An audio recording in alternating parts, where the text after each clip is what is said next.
to the Adventures in Silvernell, the homebrewed fantasy world setting for this weekly online game of Dungeons & Dragons 5e. Hi everybody, I'm Scott Nicholson, and you're just now tuning in to Dragontooth Academy, Campaign 2, Episode 25. Let's say hello to our awesome players, starting with Michael Jackson. Hello, I didn't die first this time, so... Tanner Messer. Hi, I died first this time. Erica Webb. I'm still alive and well, baby. Ben Dale is on vacation, so we have a very special guest, Michael Williams. Thank you. Happy to be back in the land of Silvernell. Yes, this is a evil villain campaign, and that means it's rated R for scenes of violence, extreme vulgarity, and losing 2 out of 4 main characters in one episode. Ha ha ha.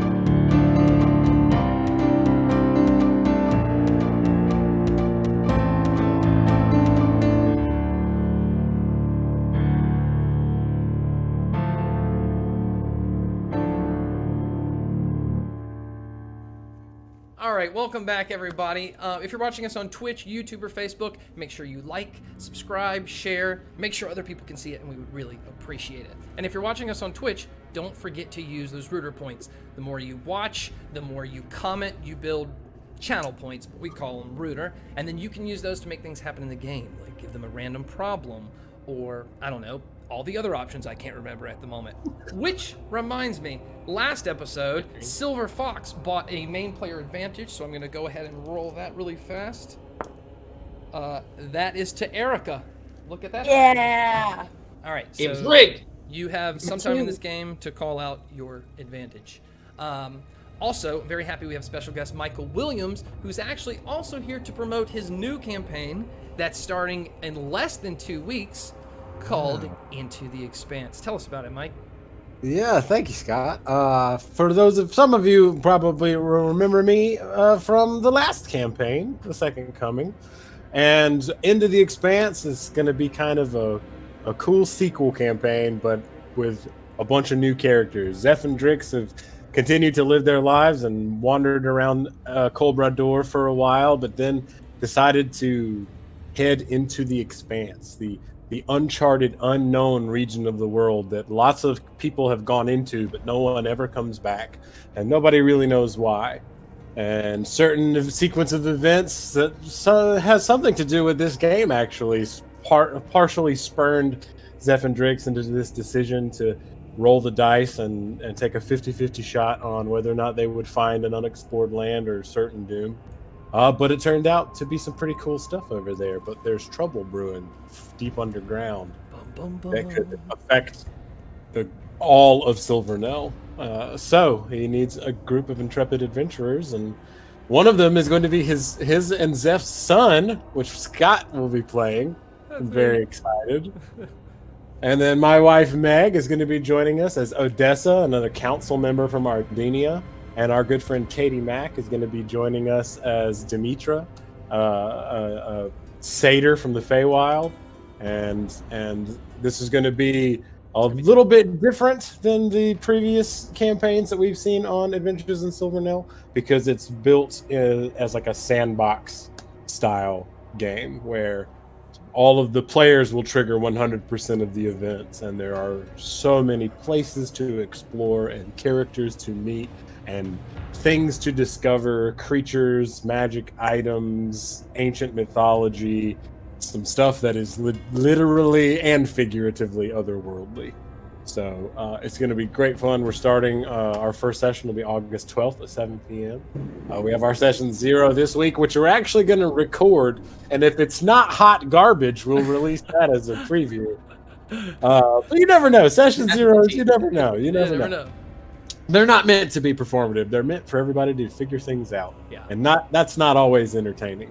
But sometimes it's really entertaining. Yeah. So we'll see what happens. I'm so excited. And the other cool thing about Into the Expanse is I will be co-DMing it. We're going to have 2 DMs.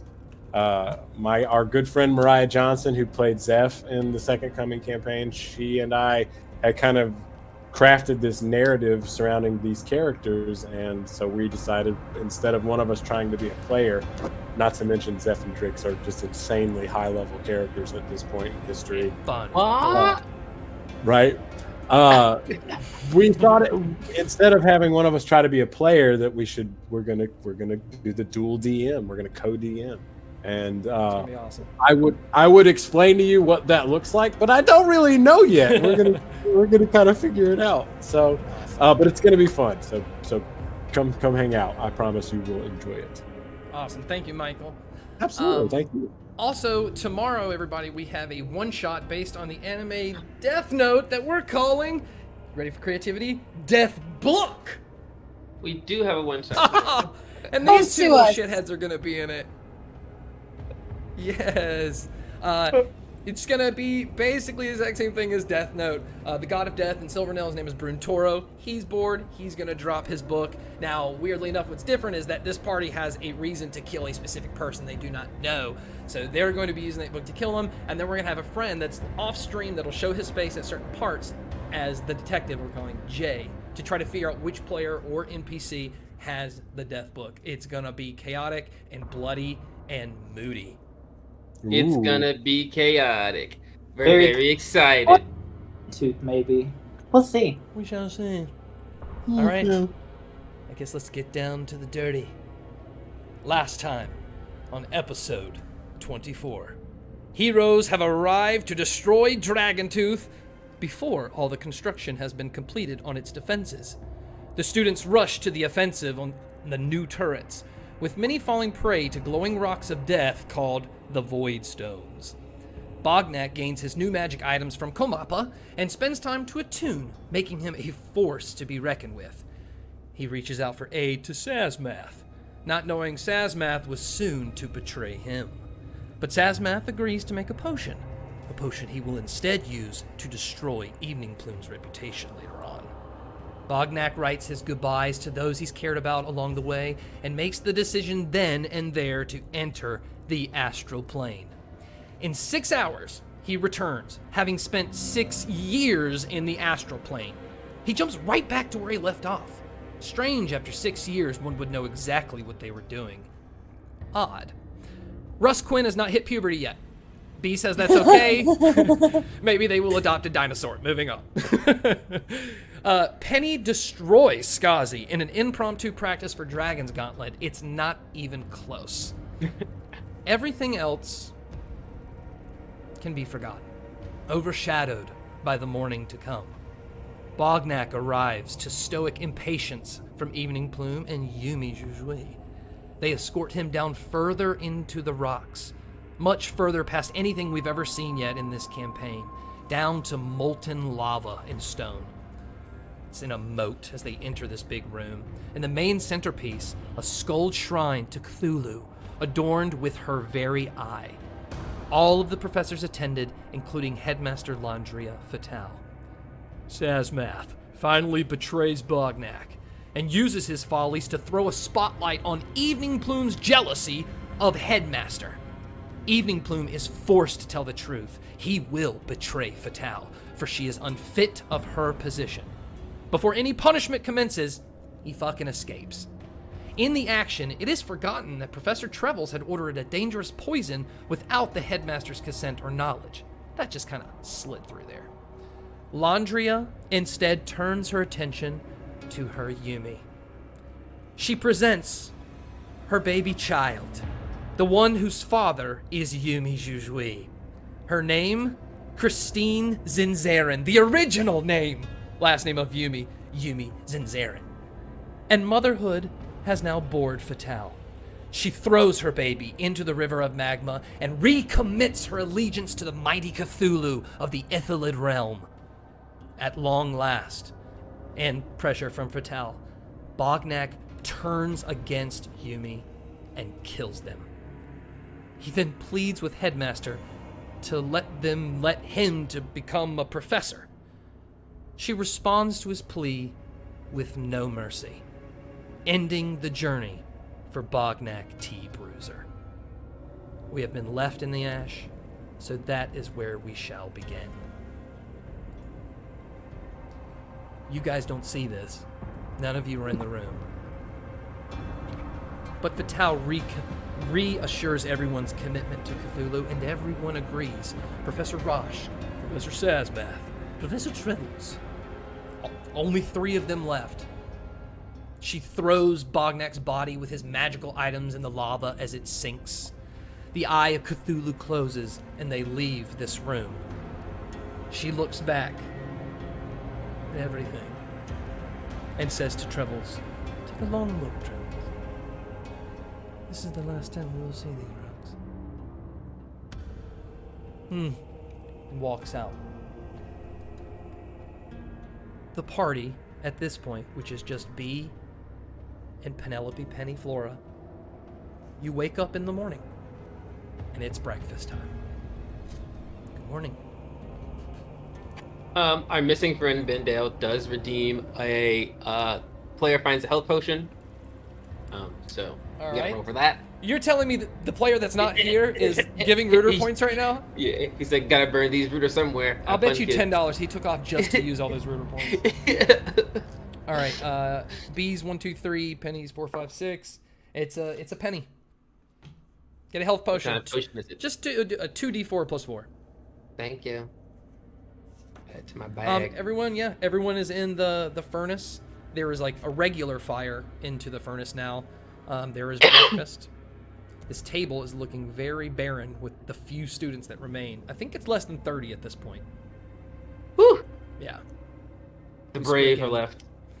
What would you like to do?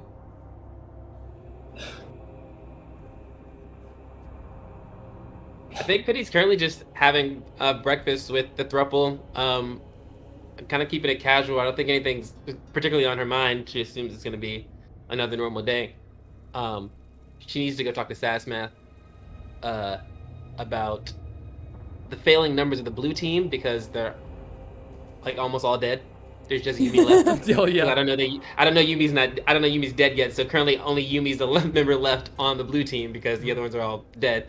So I need to tell Sasmath that we need to replace them. But yeah, just chilling, having breakfast with the fam. Keeping it casual. He For is now. Eating with Russ, has not noticed the absence of either Yumi or Bognak. She's just kind of in her own little world. She's distracted by Russ and the breakfast, the rat kebab, so definitely hasn't noticed their absence. Okay. Russ is like unusually like introspective this morning. Almost seems to be a little frustrated. But he kind of like punches him on the arm, like enough to hurt, but not like actually hurt. Why? And then she just looks at him and says, "What's up? You're acting weird." Oh, no, I'm just... Look, I don't know what to do about your friend, but I'm at my wit's end. If they come at me one more time, B, the love that we have will be broken because I will kill him. Like dead.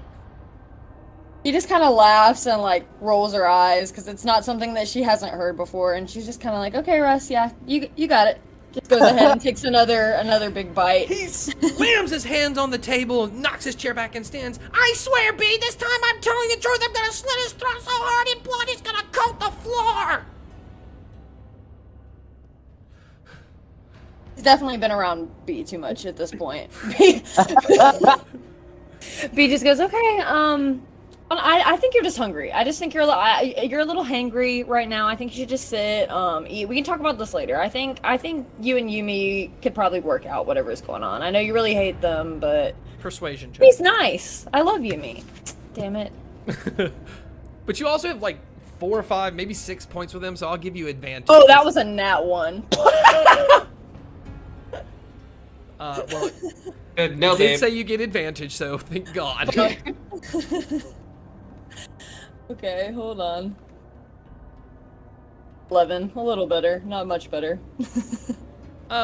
It's enough that you see in him like a little like, maybe there's like a disconnect between you two. Like maybe he assumes there's a little disconnect, like I gotta get her to understand. But it's enough for him to like sit down and just continue to be angry with his food this time. But he's on a mission.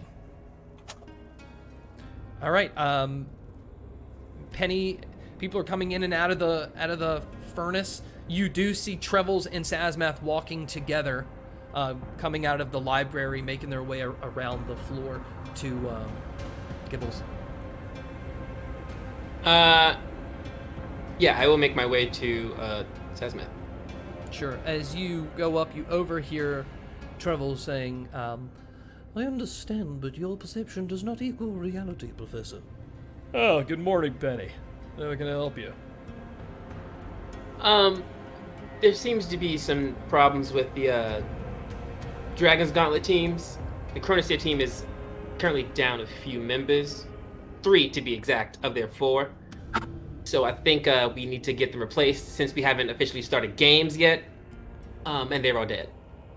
Well, it's unofficial at the moment, but Team Chronosphere will no longer be playing in Dragon's Gauntlet. On the account that, I'm afraid, Penny, your friend, did not make it through the night. You gotta be more specific. Remember all my they're friends dead. Who is dead? I cannot give you the details, Penny, but... Troubles, can I catch up with you later? Of course, you make it sound like you're telling a secret or something. No, just something intimate. With a student? Oh, we're just gonna ignore Fatale on this one? You're disgusting. Walks away. Listen, Penny. Things are getting pretty serious. Remember what I told you. Get rid of your friends. Align yourself with Fatale. It's the only way to survive. Well, you said I'm losing friends drastically, so it seems that the problem is being handled, correct? Sure. But you have to last until you're the last one. You hang out with all these crazy people. I mean, they're just fodder. You're different. Oh. Well, I do get bored and I do love chaos, so I keep my pets around. So yes, they'll be missed, but they've served their purpose, and I will be the last one standing. That's always my goal, Sazmath, so don't you worry. Roll me a insight check. I shall. What bad? What the hell? Insight is gonna be a hood. I don't trust him because I feel like he's lying, so I'm gonna add a beloved dice to it. So 18. I rolled a 14 plus 4. What are you saying to me? Cusco's poison. The chat's loving your Patrick Warburton. Oh, thanks. Yeah, Peter. Cusco's poison. All right, so Sazmath, as he's talking to you, you know, his right arm is blown off and it's like slowly coming back, but his left arm seems to be clutching something that, as you kind of look down, he just kind of slides it behind his back and says to you, "I'll catch you another time, Penelope." No, I'm gonna laugh, chat. I look at him, and I don't know that they've had this whole thing. So I look at him, and I reach behind me, and I grab my rod of rulership, and I look at him, and behind my back, and I clutch it, and I'm gonna cast rod of rulership on him, and I'm gonna try to compel him. So he needs to make a saving throw. I don't know what it is. Hold on. So I need this. I still need to get this potion thing from him. Are you just picking him? Yeah. Oh my gosh. It's wisdom. And I'm gonna give him specifically remind disadvantage. us what this will do if it screws him over. The plot. If he fails it, he has nothing bad happens. When he does He's charmed by me for 8 hours and regards me as a trusted ruler, and won't hurt me or let anybody hurt me. So he's gonna become my bestest friend. Cusco's poisoned, but I'm giving him disadvantage. Oh, does he need it? That's not like it's bad. No, because I think I remember your thing, but I'm gonna do it anyways. It's still with disadvantage. 12? Yeah, it's a fail.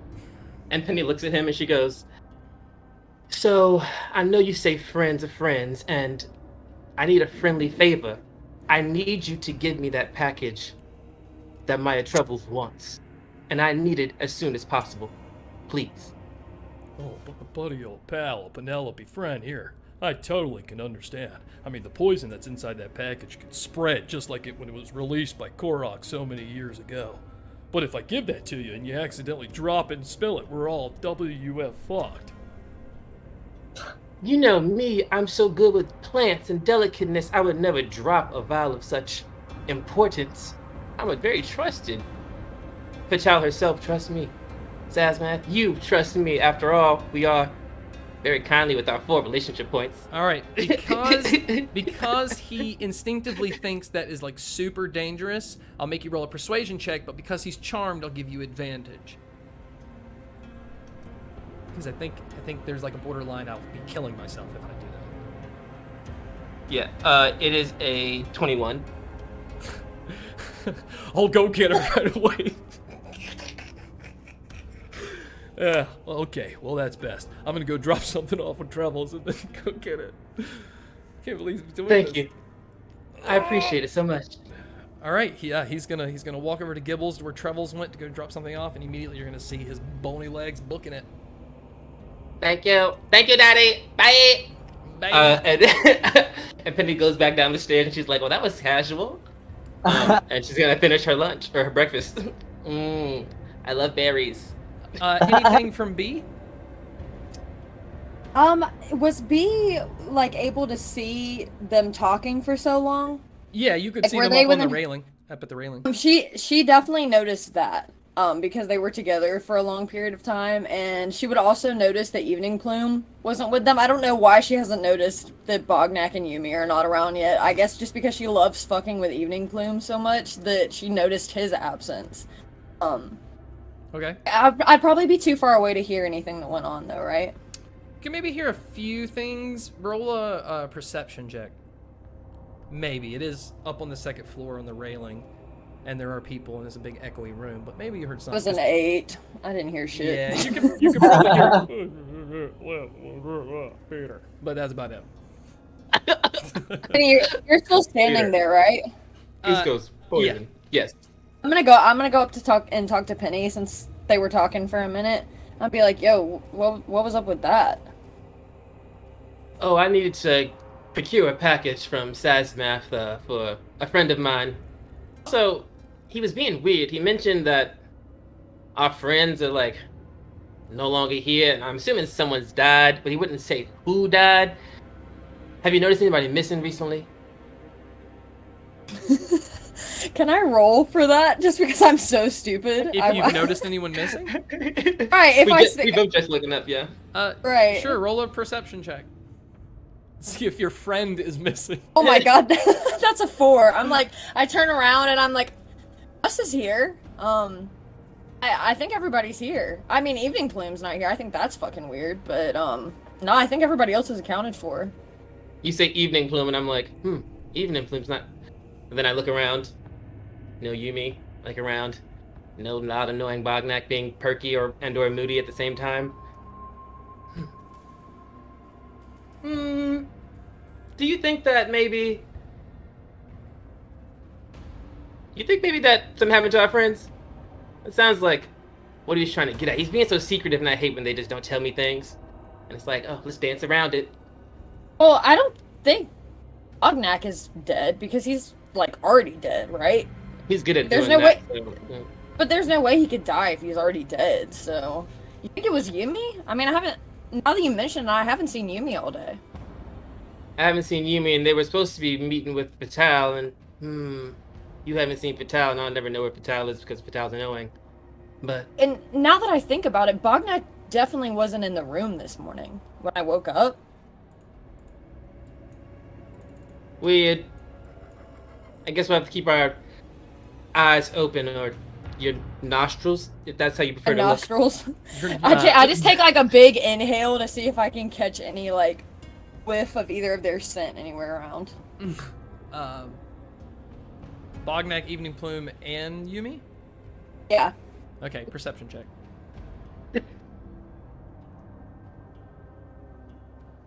God damn, that's a 4. Consistent though. Consistent. Somebody give me a door to break down so I can roll something high. Didn't you get main player advantage? Oh yeah. So you could take it on there if you want. Do you want to use it? Okay. Well, All right, here it goes. Do you want to find your friends? Oh. To 12. You. It's not a 4. You Right. Better. you don't smell them, and usually you do smell Yumi and Bognak. You don't really smell Evening Plume that much. He's kind of hard to sniff out. But those two, especially Bognak, you can tell that stank ain't here. I look at Penny and go, I don't smell them. That's definitely weird. All right. Well, let's go to class first period, and if they aren't there, then that's definitely suspicious, and we'll definitely know. B just nods at Penny and gets down on all fours and like starts crawling to class, but still like sniffing the ground too to see if she can pick up any trace. Maybe it just wasn't in this area, she's thinking. If you see him, let me know. Trebles will announce to the whole student body that if you had Culverlac as your teacher, you now have a free period for that class, and if you had Evening Plume as a teacher, you now have a free period. Striking people starting to ask questions. Well, we know Culverlac's dead. Does that mean Evening Plume is dead also? So now rumors are starting to go around that Evening Plume died last night. Fuck. And with that, we're going to go back in time to this morning. Outside of the walls of Dragontooth, looking at it on its island with whirlpools all around, you see flying out from that jumping out from that anti-magic field, catching himself and flying right towards the camera as fast as he can, with no mouth, no eyes, and turn his back to the school, floating maybe 200, 300 feet away, floating in the air, is Evening Plume. Looks around, floating body, just looks down towards the rocks, flies at the rocks, going from rock to rock. If any of you could actually see Evening Plume right now, which nobody can, it's just him by himself, but if you could, you'd be like, God damn, this guy is like worried and exhausted, and he's flying around, and eventually he finds it, and he moves the right rock, and like 8 different blades come from the ground, right to his neck, and he puts his hand up, and from under the rocks, and all yellow, is Fendagar, some masked people, and Isalela Thelman with like tribal makeup on. And he says, Fenda, I told you I would come back to you. And she says, you're fucking late. Get in. They go inside. Inside is this makeshift, expanding base that was once made by Breezer in the supply closet of the Sunken Fang that Fenda used when she escaped, that expanded, but also a series of rock caves going further into the ground where there seems to be this growing rebellion. Inside, Evening Plume tells all of them what's going on and immediately begins, they have built this like small dragon tooth like dollhouse kind of thing out of rocks and sticks and mud and stuff, and he's starting to show you where the changes are in defense. Evening Plume's full turning on Fatal and giving them the inside scoop of every intricacy of this, and he is going to bring up to them the idea of getting back inside with an implant and making Fatal do things, which is what he tried to do with Yumi. They're gonna be like, who's Yumi? He's gonna tell them they die, and then he's gonna have an idea. Long time ago, he met up with. Now we're going to move all the way across Silvernell into the jungle, where the last remaining 6 Asgarathis live. No. Yes, Asgarathis. The only 6 humanoids in the world who did not kill themselves to raise Asgarath. They are frail, they are almost dead. Standing in the middle of them as they all chant, drawing energy from a now thought of a god that no longer exists, but just a tiny bit of his magic lives left, the very last. And in the middle, would you please describe Livia? In the middle stands this beautiful little thickums of what Livia is. She is a tiefling from the 9th level of hell, technically, whatever that may be in Silvernell. And yeah, so worship Asgarath. What was Asgarath? So now they're just channeling this magic into me. Rogue. See what I can fuck up, y'all. The head elder of those 6 cultists, as the magic is shooting from arm to arm, flowing into you. You're going full Max Stranger Things Season 4. Vecna's got you into the air. The elder's going to look up and apologize. For this will hurt, but you are going to be sent to destroy Asgarath's last enemy. And poof, you're going to fly out of the air, and all those cultists are going to fall down dead. Back in that rebellion room in the rocks under Dragontooth, everyone is in their circle trying to summon you, and you get summoned right in the middle. And Evening Plume immediately turns to you to calm you and says, "Welcome. You're in the middle of the ocean, and I am going to lead you to Landria Fatale, the last living enemy of Asgarath." Show me the way, Evening Plume. Evening Plume's going to introduce you to these people. Different students. How old is Livia? So, Livia's pretty fucking old. Like, she in the hundos, baby. She's been around a minute. Oh. But she doesn't act her age. She's kind of childish a little bit at times, those temper tantrums, so you wouldn't guess she would be that old. Okay. He's going to introduce them all as students of a villain academy. The one good thing Landria did, and he's just going to explain all of Dragontooth. These are different students. He's going to explain Landria Fatale is harvesting evil souls, making them more evil so they would taste better for the goddess, or not goddess, but I guess queen of the Ithilid realm, Cthulhu, and that she's going to ruin it. She's going to lose control, and she will not be able to harness the power of Cthulhu. He will harness the power of Cthulhu, and then they can use Cthulhu. So you stopping Landria will use Cthulhu, and we will bring back Asgarath. I'm just kind of standing there, taking it all in for a minute. Never really been one for words, so I'm just gonna look at these fucking freaks in tribal makeup that are living in a cave underground in the sea and just be like, I can get behind this plan. I just want to be the finishing blow to Landria Fatale. He's going to say your job is to get information by day and report back at night. How you will do that. And he is going to pull from his pocket this tiny little coffin. And he's going to open this little coffin and just pour, and almost like a magic bag, like a bag of holding, out falls a very dead Isla Nerona, one of the freshmen. We're going to disguise you as Isla Nerona by day so that you can get in. You will have everything Isla can have. Her mascots, her money, her clout. We'll train you on who she is. And then at night, we will give you something to help you return here.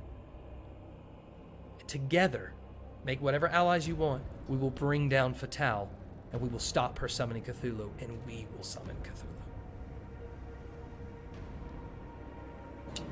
Yeah, this is definitely a plan that I can get behind. Livia's in. Say no more. Remember, this is for Asgarath. Always is, baby. They're going to go into a very detailed ritual with you, okay, to disguise you as Ayla Nerona. You can choose to change your name when you're there. You can do whatever you want. But you will only look like Ayla until it is bedtime, which is usually around 10 p.m. here at school, when everyone has to go back to their dorm. Then you will physically change back into you. But if it's during that time period, you will look like Ayla Nerona. You can't stop it. Yeah. And then all you need to do is find your way up to Death's Door with the turrets, avoid the Voidstones, jump out of the anti-magic field, and they will feather fall you and bring you home. It's dangerous, but Evening Plume knows the school like a clock. He knows when it's free. Every day he will update you on things that are going to change per the season, everything. They will be your mastermind. Right. You get information. So, just so I'm clear, my thing that I'm going to, student by day, little Ayla Deloney, whatever my name is. We're going to go with Ayla Deloney now. Sure. But around 10 p.m., I'll go to Death's Door, free fall off the fucking side of the school. Precisely. And just magically get carried down by Featherfall that'll appear out of nowhere. Yes, with magic, exactly. Exactly. Okay. I know the plan then. Okay. He says they have a 15-minute window.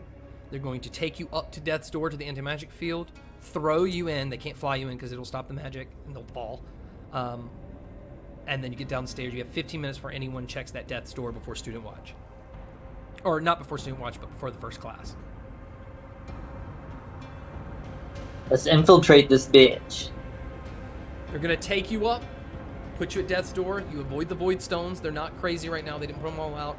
And you make your way to the door to open down to go into the library / the furnace. Nobody's looking. You make your way in right as you turn and look and see Trebles giving an announcement to everyone that if you're in Evening Plume's class, you'll have a free period. If you're in Culverlex class, you'll have a free period. And the rumors start. And now you are integrated. Okay, so hindsight a little bit. What do I look like as this bitch? Like, what is... Ayla Nerona is I believe a half-elf. She's got long red hair to like here, and like this is like bald, shaved, clean. And it just is long and just sits on her right side. She's got bright red eyebrows with like 2 big rings right here. She's got like light blue earrings on her ear, and she's wearing like a dark blue dress shirt with like a brown vest that's like open.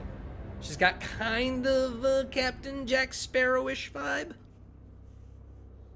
Okay, I can fucks with that. Do I know what house I'm in? I'm assuming they like gave me a little bit of a rundown. Yeah, they did. You know you're Chronosteer.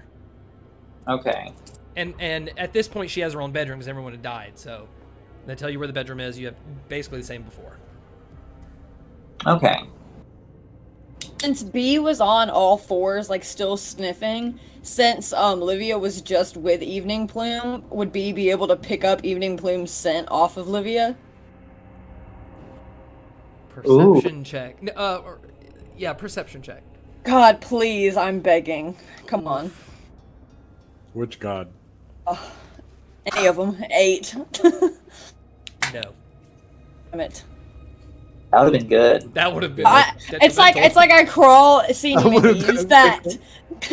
I crawl over to Livia or whatever her fucking name was, and I just like smell, and then I just look up, and then I just keep going.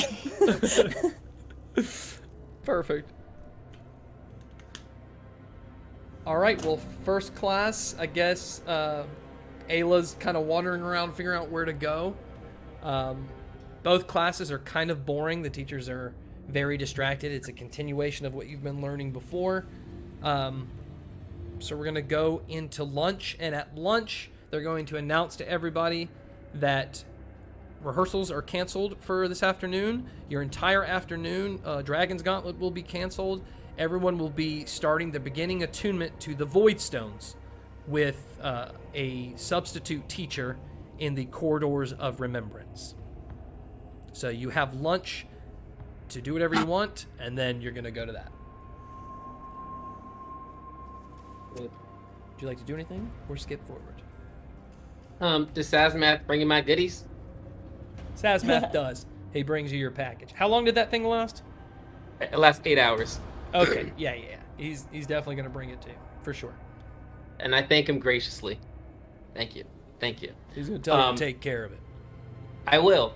And when he leaves, I'm going to take it to Maya, where it's supposed to go. Okay, cool. So during lunch, she's just finished up one of her classes. Very good work in class today, Penny. Your plant is coming along splendidly. Oh, well, thank you. Like I said, my connection with the plants is unmatched. And then I kind of like take a moment, a pause, and I look at her. Is our deal still on the table for your parcel? Ooh, have you been successful, Penny? That's not what I asked. Viney will be safe upon retrieval of the package. In fact, I might even give you some food for it to continue to grow and keep your surveillance, because I find it clever. Because it is clever. Thank you. there were some other perks you mentioned. You know, me moving up and running some things with the hothouse. Are those things still also on the table? Well, I simply cannot give you the main plant in the hothouse if you do not keep up appearances, but if your plant is one of the top 2 in the class, I can guarantee you, you will skip to the top. Oh, fret not. My plant will be number 1 by its own stature. That's not my worries. I just want to make sure we're on the same page. I like to make sure the plants are well under my control. I've seen the training exercises with the teachers and the heroes. Then I've been very believable, let's say, for some of the students. So I'd like to be ready for the next training exercise that happens so my plants can show off. You know. Insight check. All these damn insight checks! Why is no one just teachers? Why is no one being nice to me? What do I have with her? I gotta read this thing, it's so tiny. It's because it's in a school full of evil people. Did you give her the package, by the way? No, I still got it. I ain't even showed it to her yet. Oh, wait. Oh my god, I rolled a 10. Yeah, you don't notice shit. She's going to hand you, or she's going to pull out a paper, which is the paper you fill out when you get an advanced student chambers dorm, and you get to fill out what you want in the room. And she's just going to put her hand out. Deal is a deal. I pull out the vial of poison. She's going to hand you the paper. I give it to her. I've heard very astonishing things about your work in with the repurposing of the ooze, and I just want to say that I am absolutely enamored by your spellcraft, and I would love to work with you continually, and never fret where my allegiances lie, Miss Trebles. They are with you in the plants, and that's about all. So, thank you. Very good. 2 positive relationship points with Maya Trebles. Thank Ooh, get her. you. And now we're at 5. Boom! That's a beloved. Get in there. Yeah. All right, yeah, she's going to dismiss you and take her package away. Very giddy. McGonagall is giddy. Oh, and by the way, this never happened. I don't know who the fuck you are. I can't wait to gaslight Sazman. All of this is going on between the 2 of them. During lunch, B goes to find Russ wherever he is. I'm guessing he's eating again. He's in the corner doing the full, like, 50s angst guy.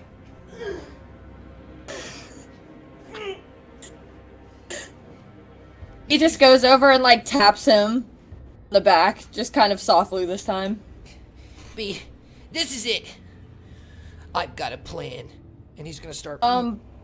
But I'm like, hold on. What? Before you, do anything crazy, I think I have some bad news for you.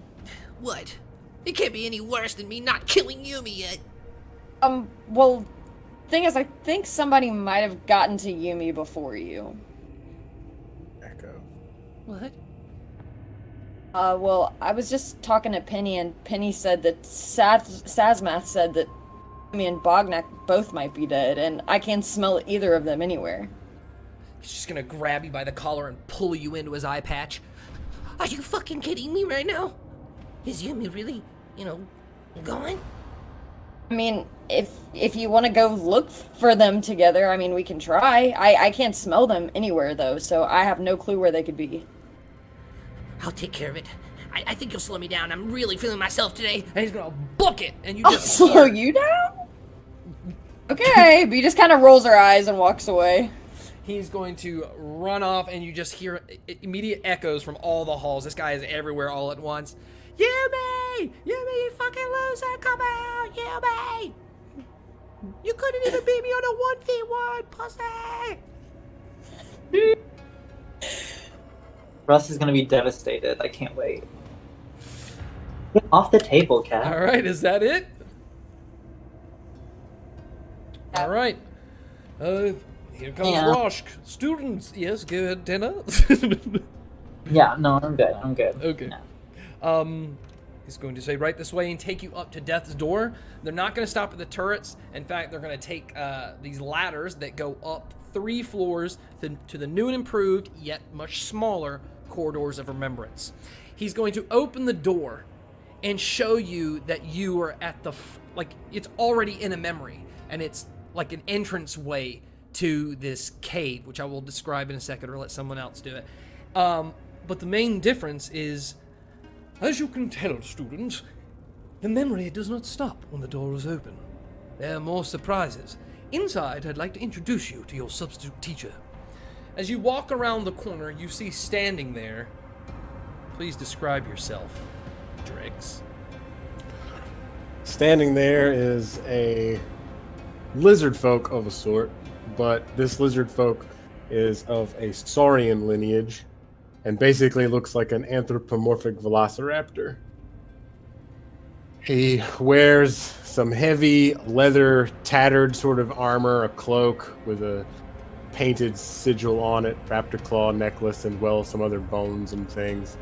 His skin color is sort of an albino white, but he has these thick bands of black with red striping down his sides, head covered in feathers and plumes, all deep, deep red with these piercing amber eyes.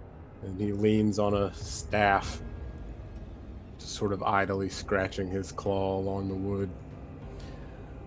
My fellow students, or should I say, my fellow heroes, he's gonna wink at you all. I would like to introduce you to one of the world's greatest heroes ever known. This is Drix, the God Slayer. Eater, actually. Oh, but I'm so I sorry, Mr. Eater. understand how one might confuse the two. Yes, very, very different. Drix will be teaching you all about his journeys into the part of the world not many have been to, called the Expanse. I will leave you with him now. He will teach you how to attune to the Voidstones, while I am going to take a small vacation in the break room. Goodbye, students. All yours. So, you all are here to learn how to attune to the Void Stones. Tricky material that difficult to find. Which among you are the most proficient in spell circles, transmutation specifically? Looking around like it ain't me. I don't think it's me either. He looks at Russ and says, "What's transmutation?" Where's Russ at? Russ the lizard. You're going to see this small kind of halfling guy walk up. He's got big mustache into these mutton chops, kind of squared off, perfectly square cut hair. He's got a big monocle that like chains down, a very regal dark red outfit. And he's going to raise my hand. Ooh, aye, Tootith. These people exist. Drix is going to kind of like slink around looking at this one who has stepped forward and everyone else as well. Begin drawing a transmutation circle on the ground. Careful to think about the intent. Then Drix will turn. How many students are there in this class? You have 30 students, actually. Have to 29, Bognet is dead. Have to make a rather large circle. Everyone spread out. Everyone kind of moves out. Tootith takes out his chalk and draws this big-ass circle that everyone would probably have to cram into. But he hasn't done the ritual yet. Voidstones come from the Neverwhere. Tell me, have you learned much about such a place? We've sent a couple students there recently. Well, hopefully they were deserving. The Neverwhere was first created when the light first washed over the world. The light pushed the darkness back, closed it up in this tight, confining place. It carried with it all manner of creatures that survived in the darkness. The Neverwhere is comprised of great discomfort. Voidstone grows in places where void energy seeps from the Neverwhere. In order to best find it, you must get up close and personal with your own discomforts. He's going to kind of walk the circle looking at some of the students, but not really maintaining a whole lot of eye contact anymore. Think back. What is a moment of great discomfort for you? Something personal. The void loves pain, fear. Think on these memories, and if you are brave enough, share them. Otherwise, this whole endeavor is moot.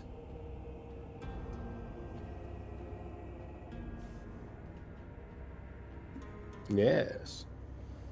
This big, dark dude with like black hair.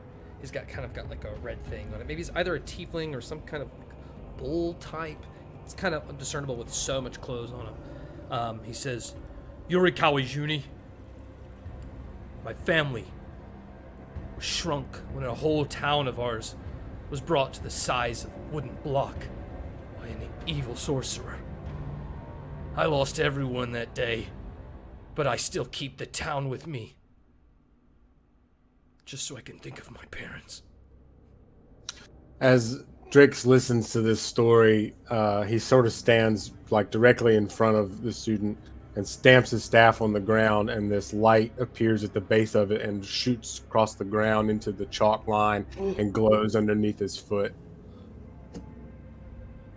Anyone else? He like scoffs at his story and goes, "It's not nearly as bad as mine. When I first got here, they told me about this thing called soap.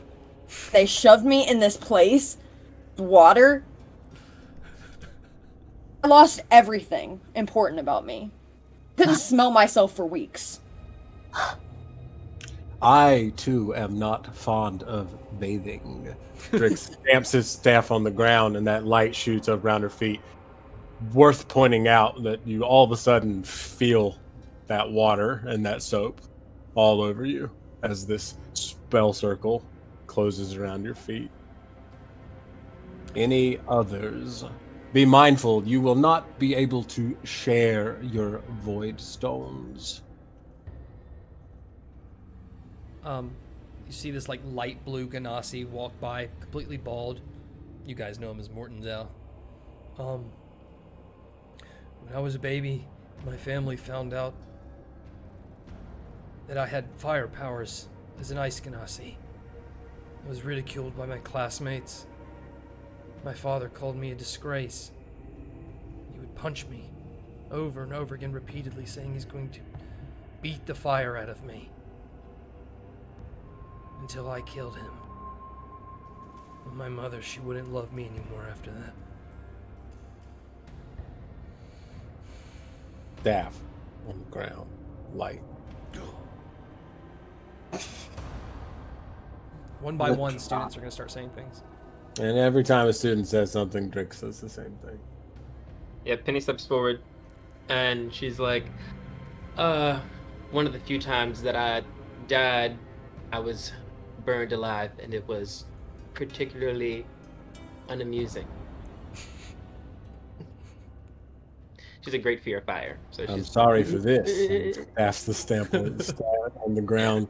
And again, anytime this magic encircles the feet of these students, they are reminded physically of these sensations that they describe. She gathered. It's been like aggressively like scratching at her skin to like some points where it's almost like bloody, trying to get like the water off of her, or the sensation of it. Yeah, so Livia is gonna like step forward and give like some weird like memory that Areola would have. Areola. Steps forward. What? Hi, I'm Areola Deloney. Riola baloney? Look, shaved head. I keep hearing. And I'm gonna say a random ass story about Areola. Cleonile's gonna lean into Penny and be like, I swear, I've never even heard her say a word before. I'm unfamiliar with her as well.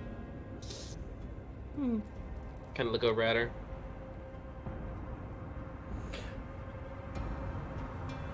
And that's it. Is that it? Yeah, that's all. Okay. Staff on the ground, circle. So as all of these students are starting to feel this magic, they start to kind of hear voices and moving around. And their voices associated with these memories, with these feelings. And after a few moments of that, they take make wisdom saving throws. And just for spice, they throw in the proficiency bonuses. Oh shit! I gotta say, in that moment, the door busts open and in comes Russ Quinn. I'm not leaving his ass behind. He's just good. he's fucking dead! And he's just gonna cheer up into the air and just like go and just like try to like high five everybody, but everyone's like fucking living in fear right now. We're not having a good time, Russ. Read the room. Right? He's just like still like this, and she's like, Don't like. I told you. I got a 22. Okay. So That's then 16. you would immediately start being pulled off in a very specific direction. Oh my god. Like physically? Yeah. Oh my Like God. the sensation that you're physically feeling is so compelling that you have to go towards this. Oh, I'm moving there. I'm moving You're there. moving there. Okay. Got And a I'm gonna start putting 16. on armor. Yeah, 16 will do it. I got an 11. 11 does not. So This is you what will I have to wait a little bit and make another one.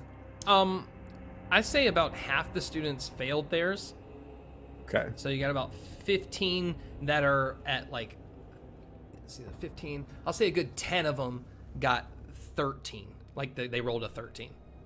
Okay. Is that good? Everyone who fails makes a con save. Oh, fuck. Also, does it feel like we're walking towards a fear of ours, or is it like we just feel like we're like still feeling that scared feeling, or like that? You still feel that scared feeling, and it's almost like whatever you're walking towards likes that scared feeling. I'm about to fight Got it. a non-nat 20 for the con save. You got a non-nat 20? Okay, then you're good. A little less than half failed in the class, so. And they take a d4 of damage, and the spell is broken. Oh yeah, you see some students really fall into pain. This is not working Yeah, out. they don't get their Voidstones. Okay, Losers. Well, that's not for everybody. it's training, man. It's training. So, I'll say this just so we know. The only ones who really succeeded and moved on were Penny. During my throw. Yumi's stayed behind, right? Yumi's dead. Areola. Riola baloney stayed no, I'm behind. calling them Livia because I refuse. So Livia stayed behind? Yes. Yeah. Did you fail your con save? I No, they pass a con save, so they can make another wisdom save. All right. Oh. So, They're just kind of stuck in that spell for a second, I'm just going back and forth until I break. pretty much. and what about B? Passed.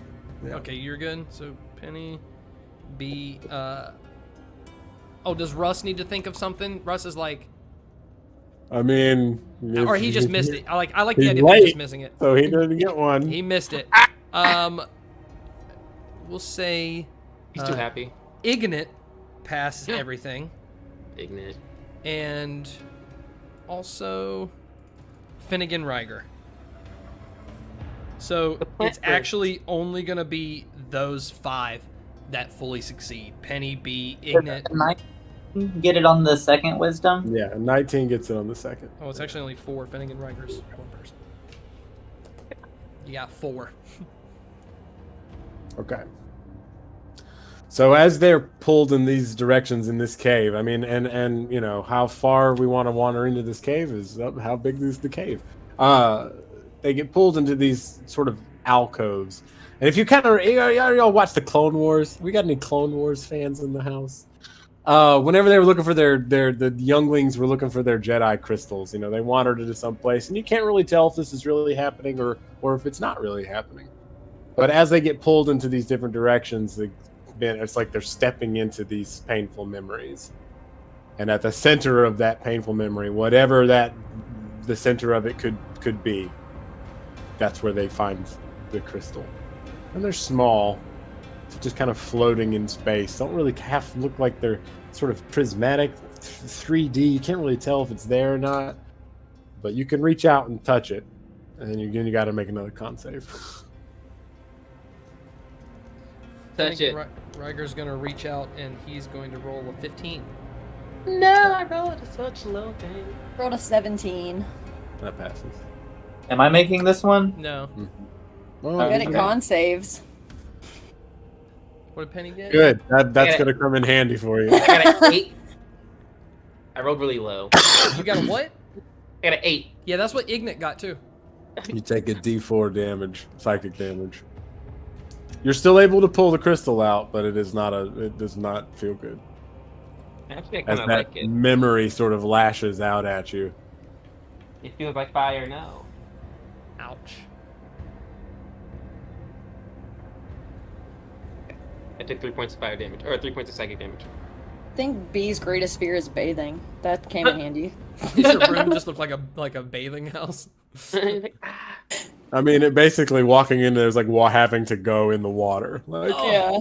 to get it. Like you No. had. So with these stones in hand, you know, Drix kind of corrals the students that got them back. I guess he would kind of direct the rest to just kind of sit and watch, I guess. Voidstones require sacrifice, one from without and one from within.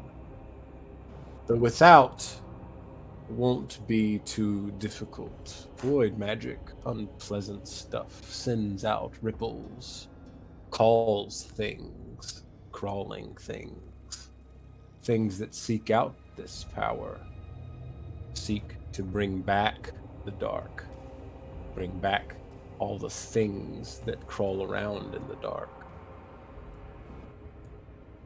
They'll be along shortly. Oh lord. Drix Sounds says, badass. sort of stands there, Let me get my dice out. sort of watching. What's everybody's passive perception? Am I allowed to know that? Can I know that? Yeah. What's our students' passive perceptions? 11. 11. Just okay. We're so passive. Isla's got a 12, but Finnegan got a 9. Okay. Well, Finnegan doesn't see shit. I'm not like hardline right there at the 10, considering the level of the party. If you got anything above a 10, and you're probably good. It is worth noting that in the crook of Drix's staff, there is a void stone. Ooh. Yeah, pimp. So he just sort of stands there with his staff, watching the cave system, and after a time, we will hear stuff, creepy, crawly stuff. Yeah. Squeaking, skittering. Finn's gonna lean over. What the fuck is that? Like he's got a big tusk from his mouth. Void crawlers. Penny looks around and she's like, alright, it's not our first time fighting a horde of whatever, so battle positions, I guess. Ignat says, and I'm sure Penelope will be very good at protecting us. I mean, she's really good at fighting after all. Oh my god, that's so funny. Actually, Ingrid, I protect myself, so please don't die because I will laugh at you. Anyways. Yeah, and y'all are forgetting that I'm And she kinda fucking stares here. at her. There's only like As this, 5 as of us, this right? little infighting is happening, Drix is just kind of slowly stroll to like a stalactite and crawl up on top and just sit. What the fuck is he doing? It looks like he's about to watch us die. You're not here. You don't get to have fun right now, Tanner. Put baby in front. I had enough fun last episode. Okay. Ignet is just going to get in her very relaxing pose. Well, it's time to fight. Yeah. Finnegan's like, "Ugh," fucking nervous.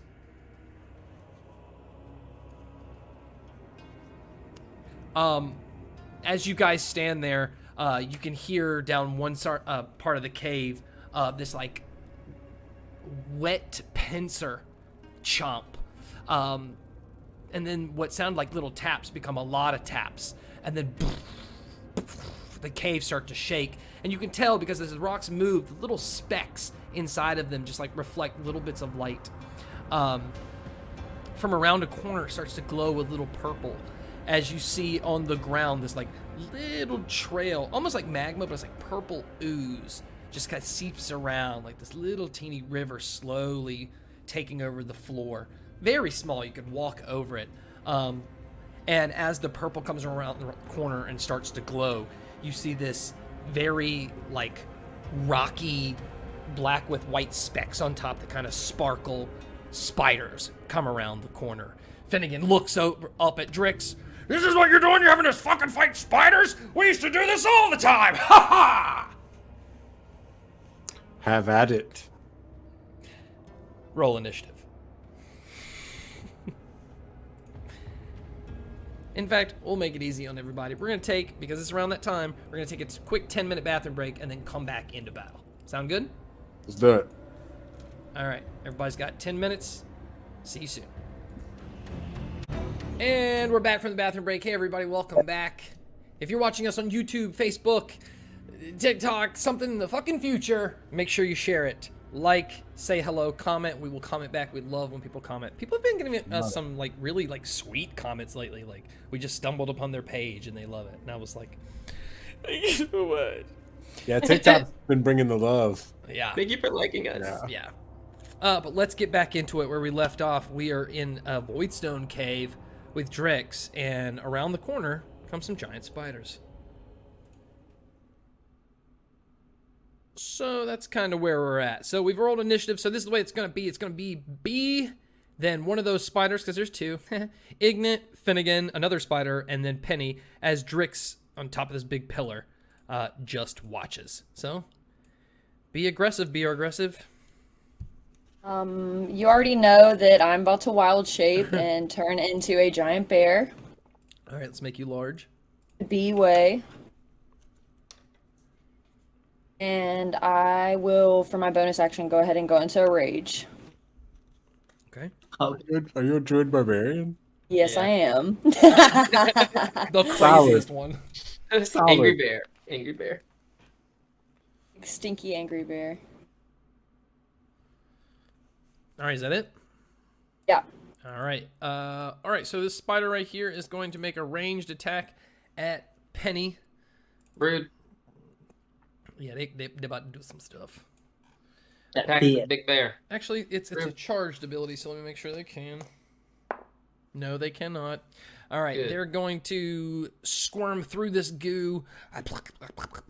That's the sound effect of goo. It's great. Just that's fine. Ew. And they're going to make a bite attack against Penelope Flora. Oh, let me get your armor classes really fast, Penny.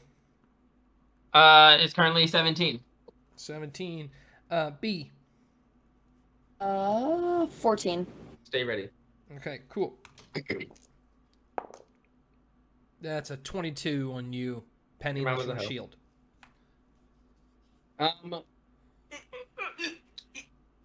Yeah, I'll shield. Let's just play. I throw the hand up. The bugs swarm me. Yeah, it's 5. Okay, gotcha. Yeah. I am friend, not food. All right, it's leaning in with its big pincers that are dripping with some kind of poison. And as it goes in, your shield just like catches the teeth and knocks it away. It is done. It is Ignat's turn. Ignet is going to, from her gloves, the kind of like biker gloves where the fingers are missing, this light's going to radiate from the middle, and she's just going to blast it at this spider with 2 beams. Both of them are going to hit. The second one is a nat 20. I'll just take the average damage, and it's going to blow that fucking sucker for a lot of damage. I thought we killed that girl. Ignit? No, you didn't kill Ignit. No, you said below that sucker because we killed the girl who has sex with people. Thank you. But I think. It's Finnegan That's Ryan's a turn. gay. Finnegan just had beams go over his head. Oh, just going to step to the side, out of the way. Ignit, still within range of that spider. And he is just going to whip his hand around. Whoosh, this vine is going to appear out of his hand and wrap around that back leg of that spider and is going to pull. And the spider is going to fall on its back prone. That is the end of its turn. I'll put a yellow dot for prone. That is so cute. The other spider, let's see if they can shoot. No, they cannot. So they are going to start forming a web from here to there. So let me put a white line. And use its turn to just like start creating a sticky web that's about like a foot off the ground over there. It's Penny's turn. Oh, fucking rude. I'm gonna punch the one that is on the ground. Okay. I'm gonna roll with advantage. With advantage. With my shadow hand. Yeah, that's a 18 on the dice, so a 20-something something. Yeah, that definitely hits. And it does. 9 plus 4 is 13 points of necrotic damage. She punches it with her shadow hand. I'm just gonna. Ouch. Yeah. Thank you. Punch down some of the like purple ooze that's on the ground squirts out of its torso. It's obviously a thing that it has been born in or with or around its whole life. Okay. Ew, that's doing too much. Okay. All right, cool. Is that And it? that is all. Yes. B. Because of her size, am I in range to hit that spider, or do I need to move a little? When you become large, do you get a 10-foot range? I don't remember. I don't think so. It depends I on don't what think the stat card for the whatever you've wild shaped into. Which what bear the- did you choose? I can move over. He's a black bear. Oh, yeah, the black bear. So whatever the range is on the black bear's melee attacks. No, it's still a 5-foot range. Or range. Damn. Okay. So close. Okay, I'll move out of the way so you can step That is up. worth pointing out though, because some wild shapes do get an increased range. Yep. Yeah. I will move to him, I guess, and just scream at him. That's all I'm gonna do. I'm just gonna wait it out. You're just gonna scream? You're gonna Oh, hold I your can do action. his move. Yeah, I'm gonna hold my action. There No, you you go. can hit it. You can hit it. Why can't you hit it? Fine. Y'all always be peer pressuring me. I mean, you the giant bear. I just wanted curious why you weren't trying to check the spider. You turned into it. I thought you was gonna do something. Okay, fine. I'm gonna do. She just got dressed up to stand there. That's a 19. Fuck you. That's a 19 to hit for my. 19. With advantage. Yeah. And that's Give me a advantage. 7 to hit for my claws. So I guess the bite is the only one that hits. It gave me heartburn. You I'm do just have saying. advantage because it's prone. So for that second one, roll again. Try for advantage. The first one does hit. I miss you. It's a 19 again, so both hit. Yep, both hit. Roll your damage. B. She turned into a bear, then she wild shaped, and she's like, "I'm gonna yell," and I was like, "Okay, but we could." It's 13 damage total between Alright. the two. Hey, let me live my life, you guys. I believe in you. At He's least getting away so unpredictable. at least B getting away only so I don't get hit. attacks when B wants to attack, okay? If I want to scream, I'm going to scream. Touche, Let's make- man. Oh. Let her live her truth. All right, it's You're that not one's wrong. turn. It's going to use half its movement to stand up. It is no longer prone, and it is pissed at the bear. It's going to go for an attack. It's going to jump up to try to get a bite. That is a nasty bite right into your torso. First hit of the monster. It's going to be... That's a lot. Half because I'm raging, though. Boom. Boom. What about on poison damage? On Oh, all I have days. resistance to poison damage Oh, already, fuck too, on yeah. top of that. All right, Everything was, so... everything was psychic for her. She's strong. So halved would be 12. You're going to take 12 piercing, and then you must make a DC Constitution saving throw. Or a Constitution I'm saving back. throw, excuse me. Okay. Let me back up. Oh, that's a 25. Yeah, I'm fine. Yeah, you're good. So you only take half damage, But even that half damage is poison, so you'll even take half of that.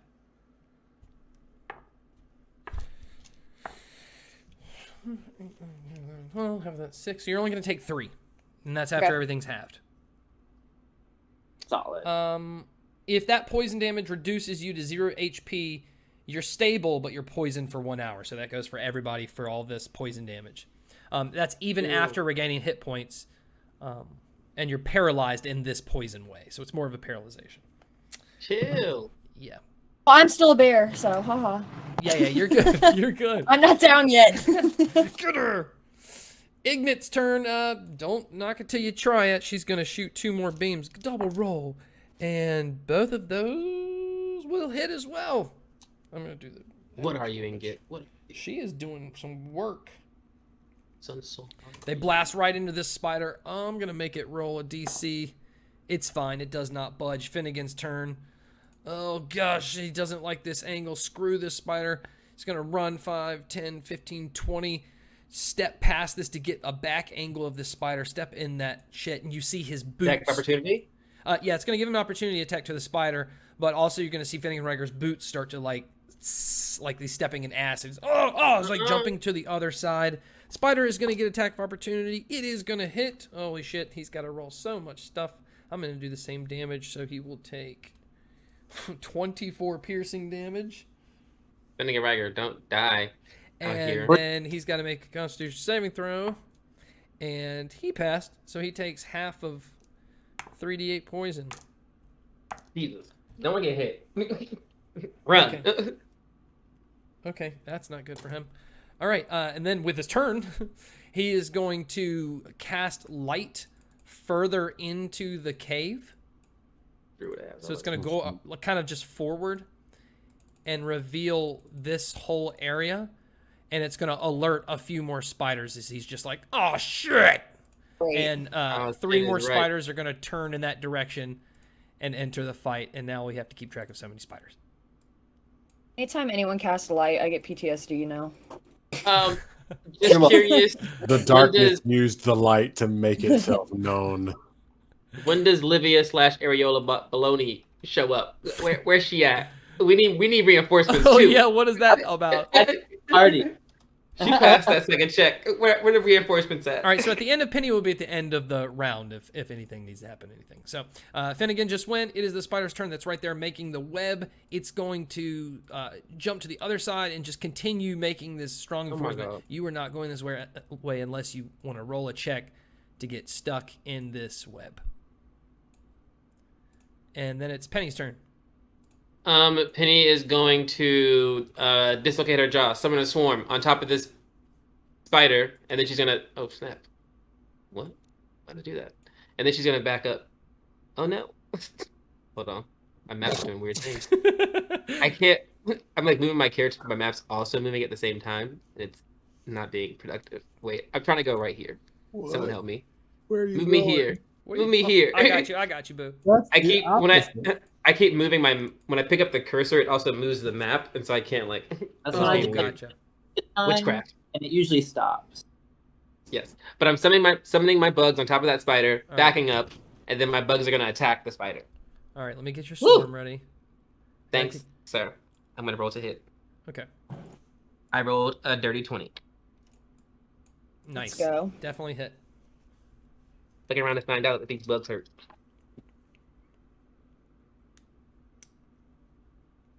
Ten points of piercing damage.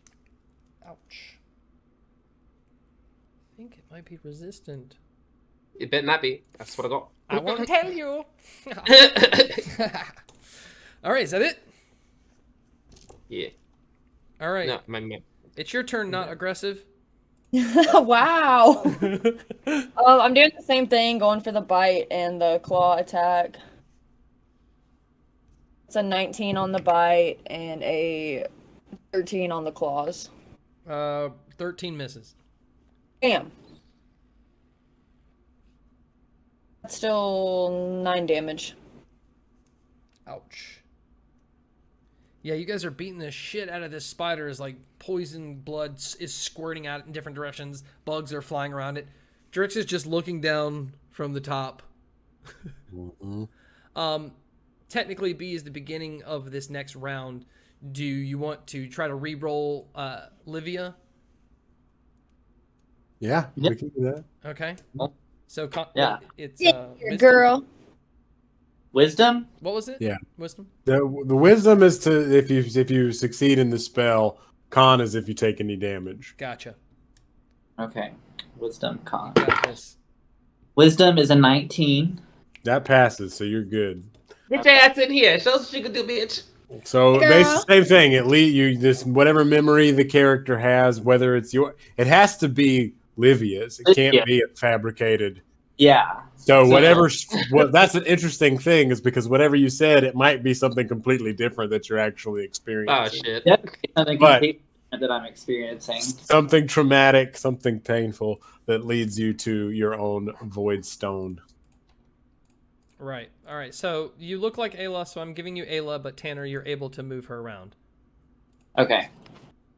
And we'll just say that you just get to go right now, wherever that is. So we'll wait for B to finish her turn, and then you'll get that juicy 19. Good. Go ahead, girl. All right, let me move you up. God has requested that I give a nice, oh yeah.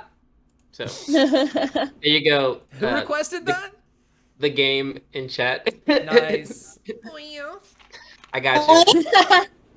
I realized I could pop out the chat, and I was like, now it's so nice. Chat does not It's want Chris. us to focus. Apparently, it's Chris. We got a friend named Chris. Kringle? It's the- Okay. All right, let's go, Ayla Nerona. Wink, wink. Alrighty, let's do it. Yeah, so I just like kind of stumble upon this bullshit that's taking place right now, and I'm like, don't have time for this. Well, I'm just gonna run up here, jump from a Ignite, and just be like, ooh, I've joined. And I'm gonna go after the spider with my rapier, and since I have an ally within 5 feet of me, that I can use my sneak attack with it. Boom, rogues. We don't know you. Who are you? That's a. Let me see. 15 plus 6. 25 to hit. That would be a bingo. Bingo bong.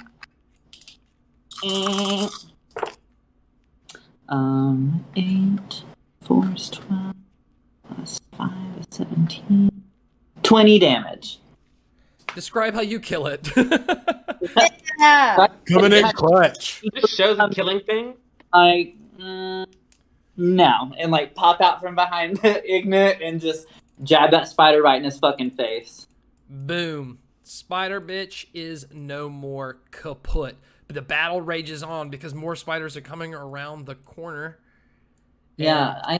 Oh, no more bonus. spiders. Fine. Oh, no. Okay, now they're bigger.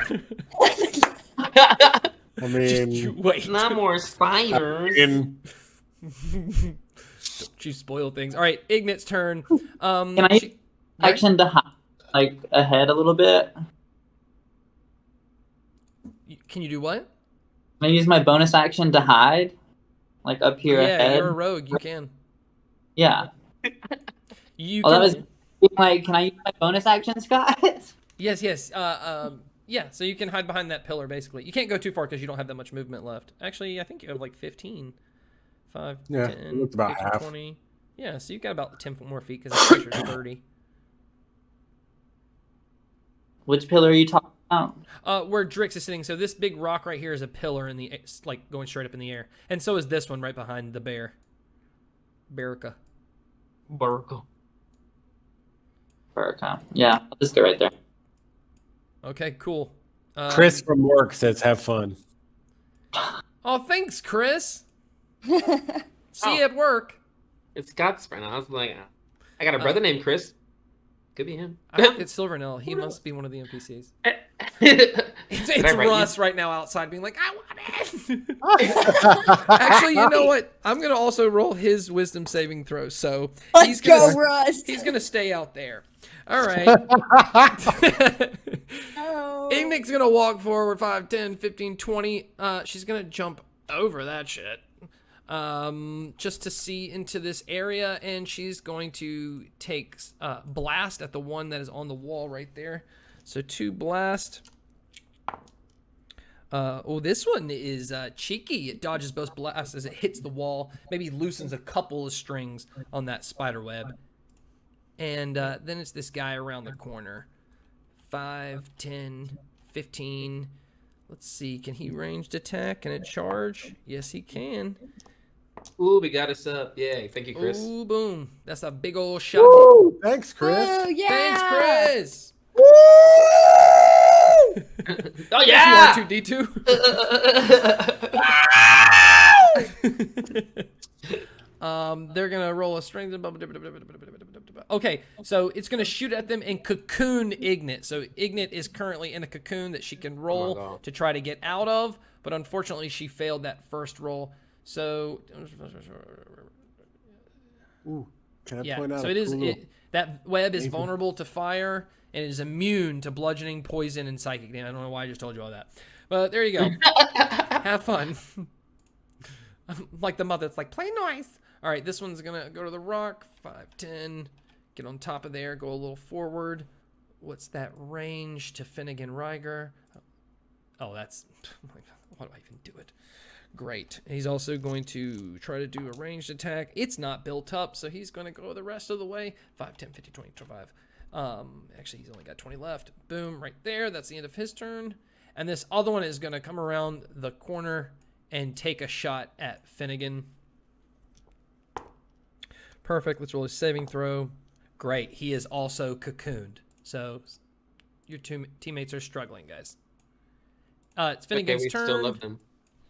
He's going to roll his check, I believe. If he fails it... Oh, that's not a fail.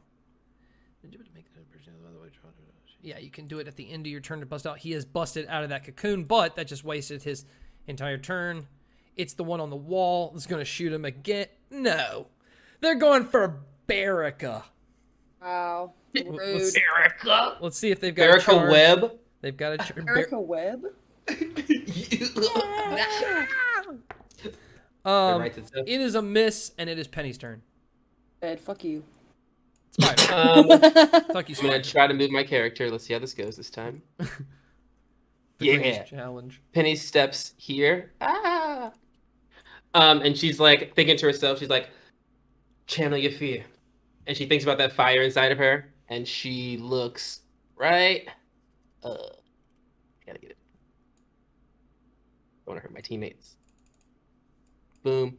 So she looks right here, and she feels the fire that she thought about when Yumi killed her in that class that first day, and she feels that fury inside of her, which used to manifest as a hellish rebuke. And she looks, her eyes glow red, and she casts a 3rd level fireball, and she's gonna hit all these spiders. And so they all need to make dex saves. Fuck it up, dude. She's like, I can't cast chromatic orb, but I can make an elemental orb. 21, 3. Ooh, Margaret Alice just subscribed. Got another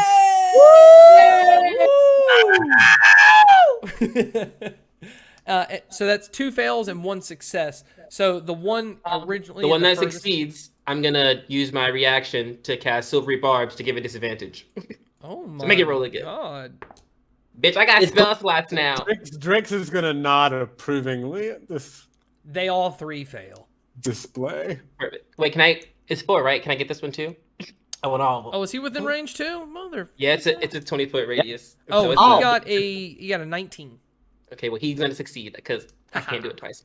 But I will look at Ignite and go, you can get out of that, I promise. And I will give them advantage for the next minute for whatever they can do. So I will use Silvery Barbs to give them disadvantage, and it passes the advantage to Ignite because I'm gonna play nice, I think. I think so.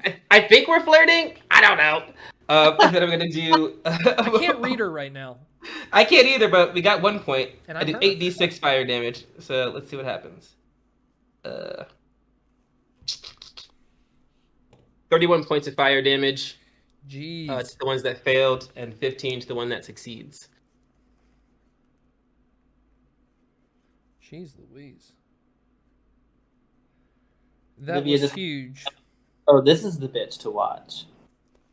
And then my bugs are gonna flutter their way over here to put themselves on top of this spider. Okay. And they're also gonna attack it. That's my bonus action. It's gonna use the whole kit. I said action, bonus Hell action, yeah. reaction. I said thank you. I'm gonna sit down now. Drix stamp of approval. Gotta show off for the teachers. Yeah. Hope Sazmap is watching. Hey, I can handle myself, Hell bitch. not. Let's see if it hits. Okay, they don't hit, but they're on top of it. I almost had the full combo.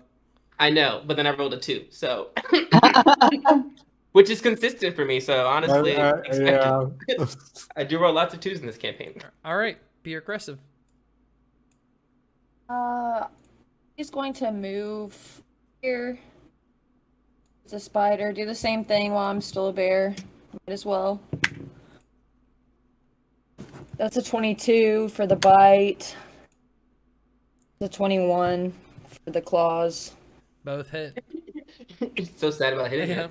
it. No big deal. I'm focused. I'm No focused. big deal, guys. No big deal. Just smashing. Just Well, smashing. we didn't even want to like hurt him at first. She just wanted to growl, so we've guilted her into fighting. Fair business as usual over here. That was 17 damage. Yeah. So, Fuck him up. you guys. We love you. I'm gonna leave Bear out of this. Ouchie. It hurts it. All right, Ayla Nerona or Areola Grande, whatever. I think that's a whole category on Pornhub. Oh my goodness. Welcome to the R-rated campaign. Hey. So I turn the corner, nipples hard, and I'm like, ooh, we playing with fire. So I'm just gonna It's like immediately distracted. B loses any focus that she had. odd. I'm gonna cast Firebolt on this spider that's in front of the bear. Okay. That's dangerous. Wait, fire bolt or fireball? Bolt. Bolt. The Bolt. cantrip. Okay. Okay. Yeah. That's different. Yeah, I'm not fireballing everybody. I was like, damn. I don't know you bitches. Yeah, right? 24 to hit. Assuming that 24 hit. Yeah. Tanner, you always ask me, Yeah. like, does the 58 hit? It's like, yes, baby, yes. Let's hear you say Which is it. funny because that's usually a DM thing, Yeah. right? Yeah. It's like when you have to ask players if they have dark vision. You're like, what kind of hell am I in? What kind of hellscape is this? This isn't what I signed up for. That Webb, or never mind. Webb. How much was the damage? 11 fire. Okay. And then I'm just gonna stay hidden and keep throwing shit. All right. Igna is still stuck in the web, and she's just going to use her free action to be like, I'm not worried, Penny. Show him how it's done. Did she not get out? Nope. She She had failed it. advantage. Oh, she has advantage. Yeah, Yeah, that's why I complimented her. No, bitch is still in there. Oh my fucking god! This spider is At least going they don't eat her. to. It's speaking a weird tongue. Yeah, it can see you, Penny, and it's shooting at you. What? Actually, Why is it looking at me? yes. Go. I threw a fireball. It's mad. It is going to miss, and it's just like spider web right by your head. Wait, I understand what it says. I speak spider. Wait a minute. What It did didn't it really say? say anything. It didn't really say anything. Oh, it's trying to talk shit. Okay. I'm just trying to talk shit without you knowing. All right, this spider is going to attack these fucking bugs, so it's going to go for a bite.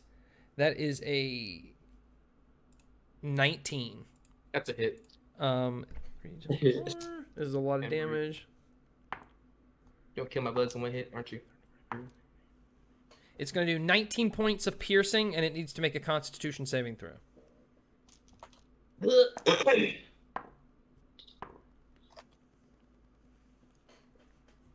Constitution saving throw. A 3. All right, it's going to take 14 points of poison damage on top.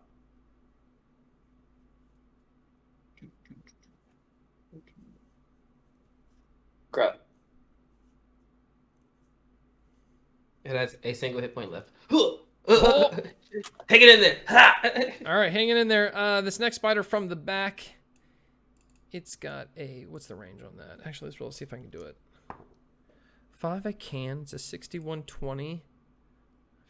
6120. Perfect. I can do it regular. I'm coming after you again, Penny. Shooting range. You know what's a hoe. What? Oh. It's a 23. That's I don't hit. think a shield covers that one. Yeah, no, I also don't have my reaction currently, so. All right, so you need to make a strength check. Ooh. A strength check. Strength. Strong. A 12. You are now in a cocoon, and you can use, at the end of your next turn, you can try to break free. Boo! So you I'll are think. cocooned. Got a rat. Finnegan Ryger's turn. He's kind of behind the bear. He's just going to, I need to be out of the way for a second. He's going to jump over here and attack this spider with his, like, hands that grow leaves that kind of, like, turn into daggers on his arms. I'm just going to shove him down into the spider. He is going to hit. Hot. Yeah? No, I said hot. Oh, hop. All right, that's his turn. All right. This spider right here on the wall is going to continue to move back and forth to really make this an annoying web to go by. You guys are like, this is pointless, but it makes a wall and it makes it interesting. Shut up. Yay! Penny's turn. He's doubling down. Okay, so what do I have to do to get out of this? End of your turn, strength check. Strength check. Out of here with the bows. Okay, 18. Ha! You bust from the web! Don't fuck off me! But that's the But end of also your that's turn. my turn. It's okay, you took 2 turns last time, technically. Did you? No, with all that damage. Oh, with all the stuff I did. Sorry, I Yes. couldn't move the web. Okay, that's Penny. B. Same thing Aggressive. again. If it's not broken, don't fix it. So Far out. it's a 12 to bite. That probably misses. Yeah, it misses. The claws hit though. That's 18. Hell yeah. Hell yeah. 9 damage. All right, you're still beating the crap out of it, but it is screaming at you guys. All right, Andrew Granola. All right, so Andrea is going to, from this point on, be like, okay, I guess we're not doing play anymore. Put my rapier up, and I just like look at my summon flame blade, and I'm just running over here and charging this fucking spider. That yeah. Doing what with that rapier? Trying it out for a flame blade. What are you doing, my dude?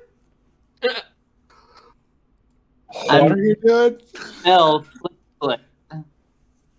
No idea what you just said. You Yeah, can't hear me? no, It's you like keep breaking choppy. up. Oh, okay. I'm casting the spell Flame Blade. Yes.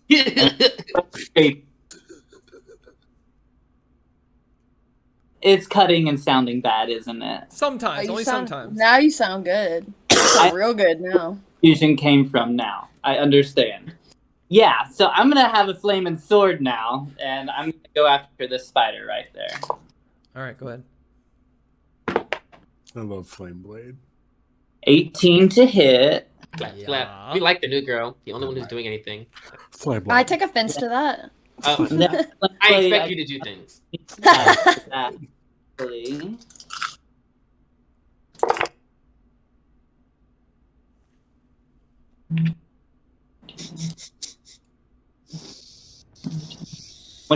Fire damage. Describe how you killed this one. So I do the same thing. I just like pop up behind B, poke my head around, and stab it in the face. Turns around and goes, I was warming them up for you. But in bear talk. Yeah. I interpret that as you're angry, and I. If only you were still Yumi. This is the issue we have. All right, Yeah. Ignit is going to try to break free. She doesn't. Yo, eat her. Ignite is useless. All right, this spider is going to attack Finnegan with a bite. Crush is over. That is a hit, and he needs to roll a saving throw, for which he will fail. Holy crap. Finnegan has 4 HP left. He looks really Finnegan, bloody don't die. and like chilling with poison. He's literally useless. We're the only good ones in this school. Like, what are they gonna do without us? You're the main characters, guys. They still suck. We can't win a war with just the 3 of us. All right, this one is going to come up here. 10, I mean, I did win a war with 3 people once. So. 25, and attack B with a bite. That is a 25. So B Constitution. No, excuse me. Yeah, Constitution saving throw. That was a 7. That's a fail. Oh. Ouch. You're gonna take 30 points of piercing. I'm raging though. I'm raging. Yeah, that's Yeah, true. half. So you take half, so 15 piercing, and then you gotta take the poison with it because it's a treat. Ow. It'll be 13 because you failed, but if that's half too, is that halved? Yeah. She's All resistant. right, so you only take 6. So a total of 21 That points. hurt. And with that, it is Finnegan's turn. He's going to try to beat that spider beside him with some plant stuff. He does a very good job. I'll give it the average damage. Yeah, Finnegan, if you can, heal yourself. You seem like a druid. Boom. Don't die. That's awkward. Use your mascot. Yeah, right. Bitch. Don't be a That bitch. other spider is just going to continue to build, and it is Penny's turn. Penny is going to ha-cha-cha. Look at this one. Oh, wrong thing. This one. And it needs to make a wisdom saving throw. And I will get that bitch to Fail. Good. I'm a Toll the Dead, so it's gonna take 2d12 necrotic damage. And that is 18 points of necrotic damage. As my arm undulates. And he hears a nice that's a good siren in one. his head. Thank you. It's Oop.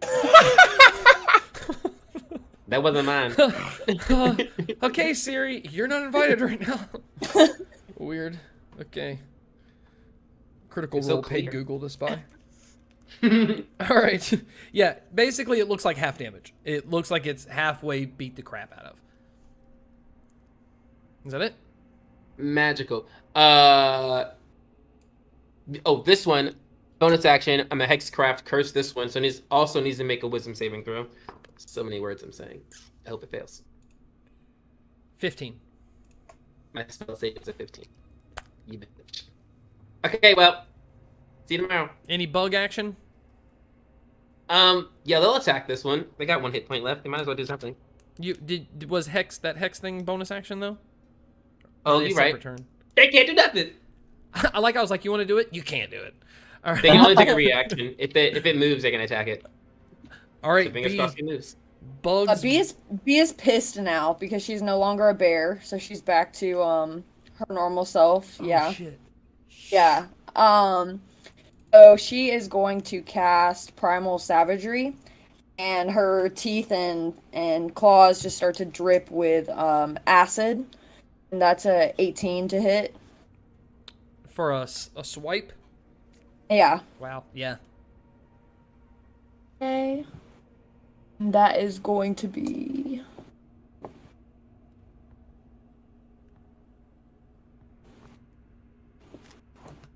17 damage. Ouch. And that's acid damage. Yeah, it's gonna burn right through its body. It looks very weak. Go ahead, Areola. Push it off. Yeah, so I'm just gonna poke it again real quick with my flame blade.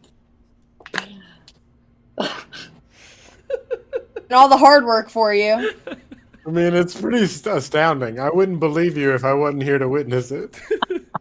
Very on brand for Yumi, honestly. Glory of B's life. 22 to hit.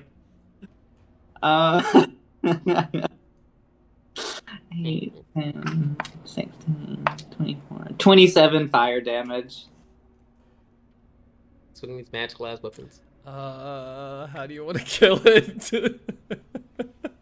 After this one's dead, Drix is gonna stand up and say something. Okay. It's gonna be snarky. Okay. Yeah, so I just kind of like stare at B now that she's transformed like from a bear and just slide the flame blade right into the spider and out. Keep finishing it off. She Making just full rolls her contact eyes. while I'm Dead as a doornail. Yes, and then I'm going to move. Is that side, the other side of the green man, is that an acid pool or can I step in it? Like right there. Oh no, that's you're fine.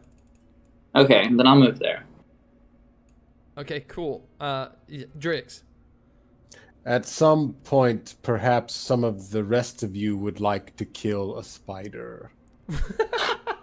I'm fucking trying, he says.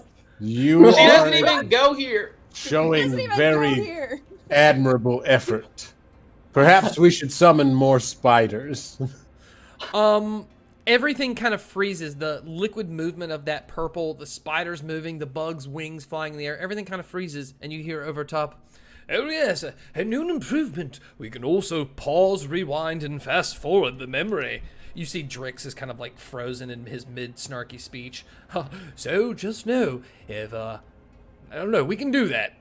He's gonna release it, and around the corner, this giant fucking spider appears.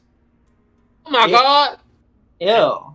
Right now, he's just kind of appeared around the corner. He just screeches as the other ones even shiver in their place. Ignit is... Come on, this would be dramatic. Yes, baby! Ignit's gonna burst the cocoon open. Ah!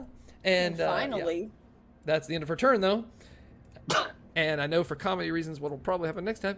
And it is the one beside. It's gonna take a bite at Aphrodite Nougat.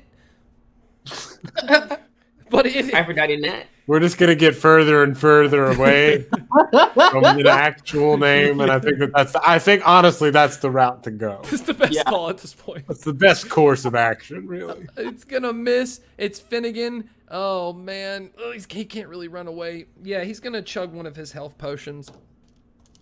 Go ahead. You got healing spells? Help yourself, boy. I'll kill it. I'll do it. Kill him if he doesn't pick up the fucking pace. You know how I work.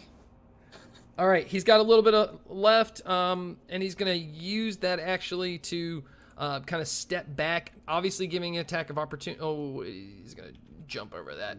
Kind of where Drix is. Kind of give a look to Drix like, oh shit, he's kind of embarrassed. The spider will take an attack of opportunity. It will miss though, thank goodness. Woo. And it is another spider's turn. The one that continues to make the web is Penny once again. I guess I'm gonna try to kill this one that I started attacking. So another wisdom save, please. The one near Isla Nerona. I said it right. Yeah, I don't know her name, but Wisdom sure. What save. is that? It is a 4. Great. It takes 13 points of necrotic damage. Undulating arm. It's still standing. All right. Defeated. Bonus action. My bugs are gonna fly over to it and try to hit it. Oh, it's gonna. And it rolls a 15 to hit. Yeah, that's a hit. Right on its. Yeah. And they got 1 hit point, so it does half damage. Oh my god, I dropped my dice. Fun fact about swarms: when they go past half damage or half health, they reduce their damage. I do 3 points of damage.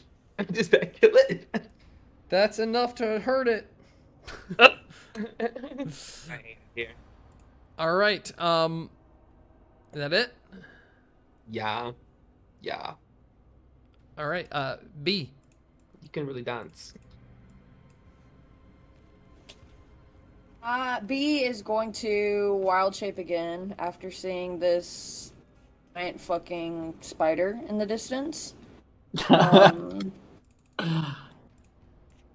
And I'm going to move towards it.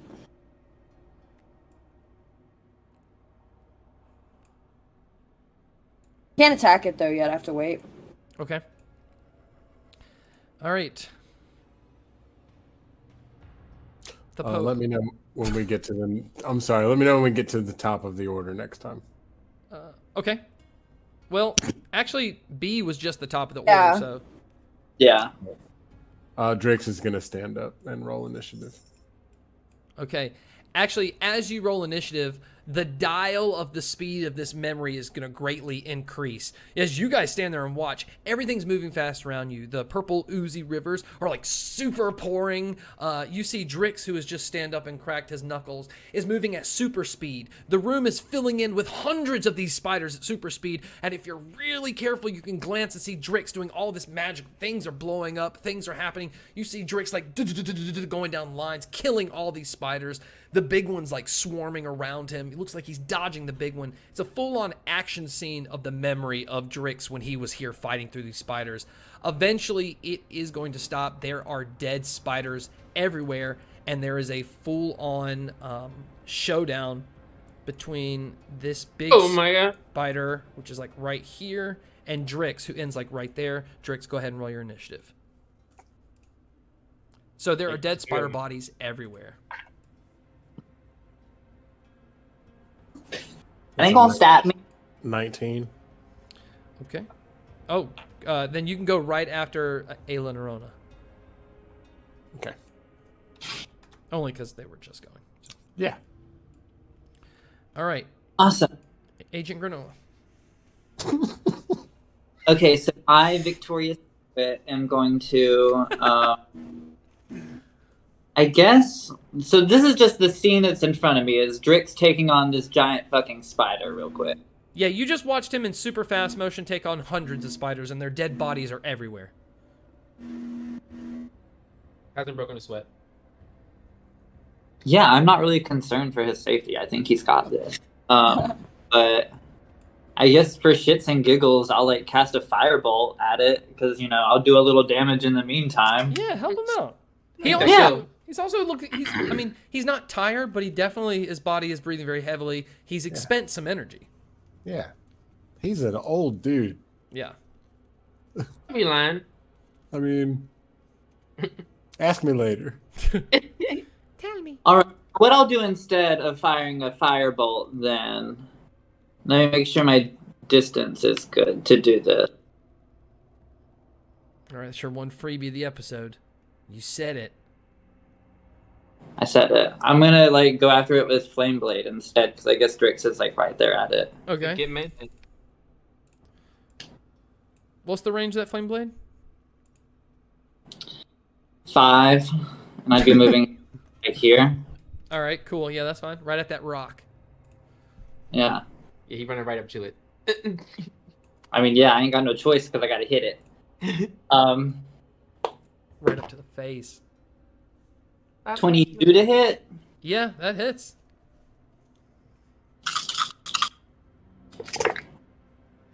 Those aren't that good. 10, 14. 19 fire damage. 19 fire.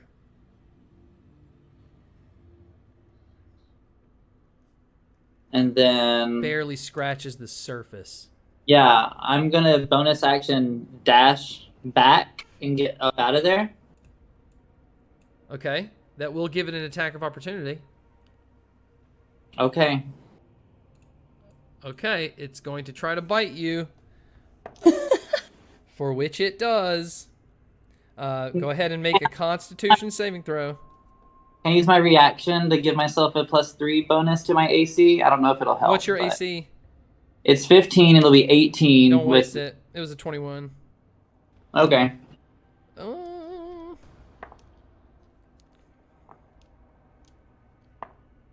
You can he dodge? Yeah.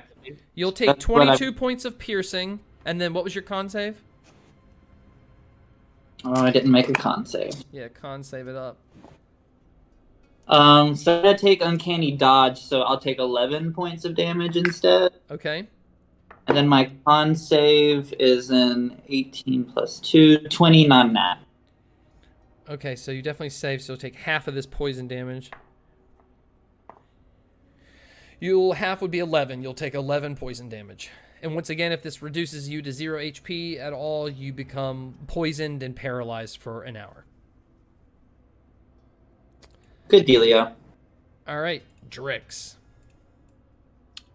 Drix is going to cast Wrath of Nature on the spider. Spider has to make a dex save. Oh, that's a good starting point. 21. That should be a fail. That's a fail. Knew it. So He's so strong. Wait, what level is Drix at this point in time? If you didn't age him past when we last aged him. It's like 39, 38. Yeah, we did a homebrew thing, so he's really far ahead. He is literally the one of the top 2 strongest humanoids in the world. Yeah. Pretty cool. Yeah, looks like, you know, no biggie. You'll get there soon. It's fine. Which is why his advice is sought out by Summit, which is how they got this memory. Yeah. So that spider is gonna take 6d8.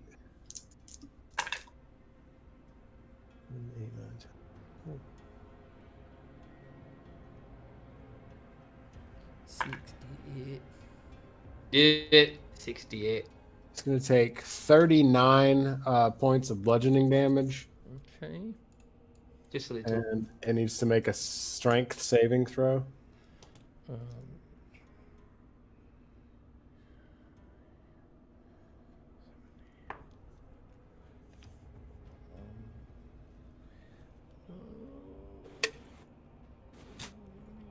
18. Oh, it's a fail. So it gets knocked prone as Drix stamps his staff on the ground, and all of the rocks in the cave around him sort of float. Kind of like in that scene in Obi-Wan and Kenobi, where all these rocks just sort of fly and smack into this spider and Love it. bury it. Yeah, knocks it prone. Rocks are all over it. It'll have to use half his movement just to stand out of the rubble. And that's all Drix is going to do. Ignat's just going to jump back there. My turn. She's going to shoot out her 2 bolts. Yay! Oh, they blast. Oh, wait, says AC. I should say, oh, okay, one of them hits. Okay, so, not oh. One of them shoots. It's going to do damage. Actually, it's at advantage because it's prone. Wait a minute. This is a ranged magical attack. I don't think it works like that, does it? I don't think it does. Range. If it's a ranged attack, if it's Great. a melee or a ranged attack, it applies. If that's how it's described. Perfect. The only time I think Michael, stop it! I'm gonna keep talking. I think if they're prone, normally melee gets advantage, but range get disadvantage on them. I don't know if spell attacks count, but I normally count them as it. She did 17 points of damage, of force damage. Finnegan's turn. He's like all the way back. He just watched and was inspired by Drix. Oh, he is running for it. Over there. 15, 20, 25, 30 to get close. And he is going to cast around his allies. Spirit Guardians. From around him rises these like trees with carved like orcs from his family, just like around him, ready to fight. And that'll be his turn. The other one's still making Webb. Penny. Penny's gonna take 2 shots at the spider. 14 on the dice for both of them, so a 20. Hey, gotta do math. 22 to hit twice. Yes, it does. That hits. 222s. Great. It needs to make 2 wisdom saving throws. Of what? Strength? Oh, wisdom. I'm so sorry. I should add those words in there. 21 for one and 6 for another. Great. So it is frightened of me. This is immune to being frightened. How you're And it so takes puny in size. It sees the fire on me, and I know spiders are afraid of fire because that's why I'm afraid of fire, because of the spider in my head. So, aha! But anyways, I do 13 points of force damage, and it has disadvantage as long as I'm in his eyesight. So, fuck around and find out. Fuck around and find out. I just stand here looking angry at it. I'm like, yeah, I'm gonna kick your ass. All right, be aggressive. B is going to move towards the spider and go for the bite and claw attack. Advantage because it's prone under rubble. Prone ass. The bite was 16 to hit. No, I rolled it off the table. And 24 to hit with the claws. All right, the claws hit. The bite misses. Damn. That's 10 damage. Okay. 10 damage.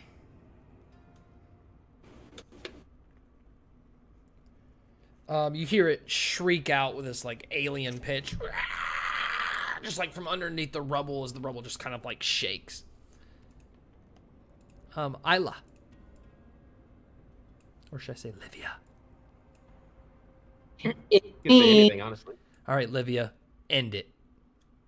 Just Yeah. do hundreds Right of now. damage right now. Hundreds. Oh. Okay. Yeah, so I'm going to just stand here and catapult. So I'm going to hurl these like little stones that are in the room towards the spider for impact. Kind of like a And- smaller version of what Drix just did. Yeah, essentially. So that's a dex save for the spider. Does it have disadvantage because it's prone? I'm gonna give it anyways. I don't care. It's gonna fail with that disadvantage. Doesn't seem like it would have good dexterity in rubble. Yeah, I mean, I was thinking. Throw them rocks. Unstable ground. Yeah. Lots of legs. 8, 13 plus It's 2. like on roller skates. So to be an object type something object sounds 3D. All right. So, oh my god, I lost track with the meow. 15 force, or yeah, 15. 15 force. All right, Drix, 90 bucks. with a bear in front of you. With a bear in front of me. sorry, got in the way. Noticing the wild-shaped druid rushing up, he's going to take a moment of inspiration, and Drix is going to step forward. And as he steps forward, his footprint is much bigger than it actually is, and his body becomes enveloped in this dark green storm cloud kind of substance as light flashes, little green flickers of light pulse through it. And then the cave is overwhelmed with this deafening roar as Drix wild shapes into a Tyrannosaurus Rex. Holy shit. It's I'm Russ gonna- when we need him. He'd be I wet know. right now. He'd be like, oh my god, Yeah, I can't believe it. a real life dinosaur. I can't Can- believe the dinosaurs are real.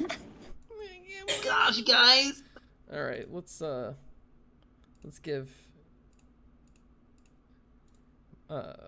1 second. I want to give you access so you can move this, Michael. Oh, cool. Thank you. Michael. I guess you're under Drix. Michael. What are That's a you big boy. Michael. Meg, where are you, Michael? What are you in roll 20? Green Party Drix is what my name is in roll 20. Green. Hold on really fast. Big girl, you're not real. Michael J. Oh, you're captain right now. We never That's changed weird. that. I'm going to change that. Captain Odd. Okay. All right, there you go. You're a T-Rex. Hooray. Damn, you thick. I still can't access that token, though. You can't? Oh no. I might need to reload. You should be able to now. No. Wait. I'll just move it for you. Where are you gonna go? I'm just a dummy. No, I'm just a dummy. I got it. On the clicker. I was on the wrong map pool. Oh, gotcha. All right. And then all Drix is going to do is take movement and stomp down here, trying to get on the periphery of the spider. All right. And that's the end of his turn. All right, as it screeches out, Ignis begins her turn. We're going to go into a quick 10-minute bathroom break. We'll come back for the last and final act and see what happens with this shit. I'll see everybody real soon.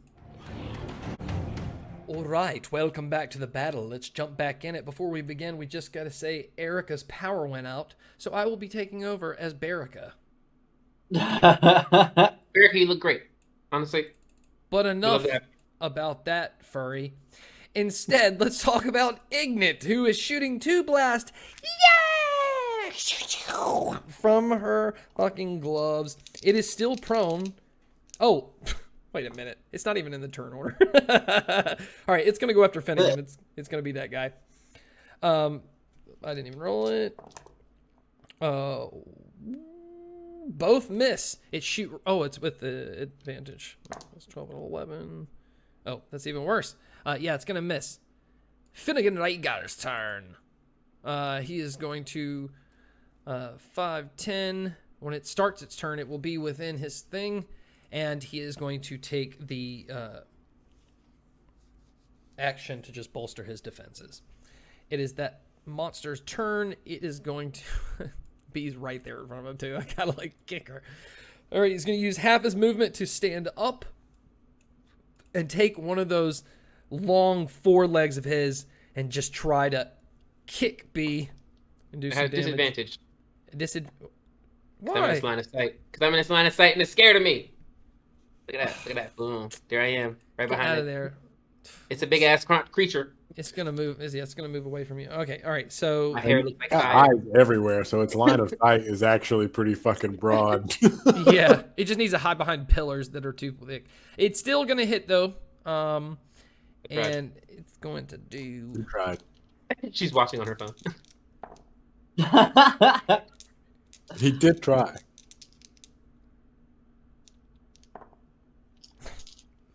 Well, she's going to hate me. All right, it's going to be 26 piercing. But she's there, so half. So 13 right. piercing, and she's got to roll a dexterity saving throw. Oh, I feel guilty, but I got to roll it for her. I'll be generous. I give her a +5. I know her dexterity's not +5, but I'll be generous. What is the good DC? We'll call that the act of God advantage. No, she fails. She's going to fly back 5, 10, 15, 20, 25, 30. She's going to fall prone, and Ignis got a roll dexterity saving throw because a bear just landed on her. She is going to fail. It is going to knock her prone as the bear is on top of her. And she is going to take 10, 20, 30, 11 points of bludgeoning from a bear bullet. 11 points of bear damage. All right, that was 1. Spider, right? Now it's going to turn. It's going to look at.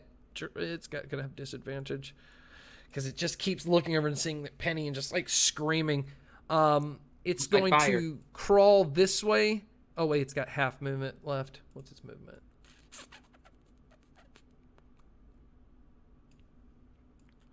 Son of a biscuit. All right, so it's gonna. Where's the thing I can turn it?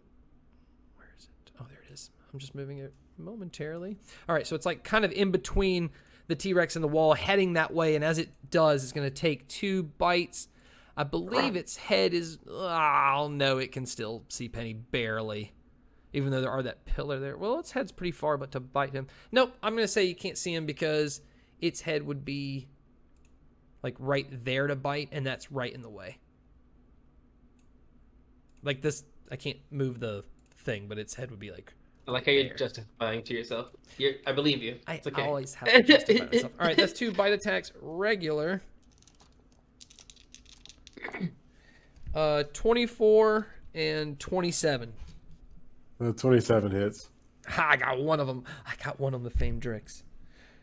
All right, this damage will be hardly anything for you. It'll tickle you. All right, so... And he's immune to poison. So. 79, Drix, how big's your dinosaur?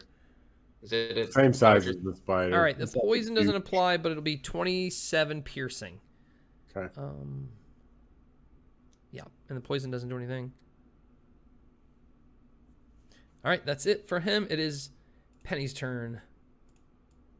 Penny sees that she's having this like stare down with this thing, and it's like trying to run away, and she doesn't like that. So it needs to make a Constitution saving throw, and I will give it disadvantage if needed.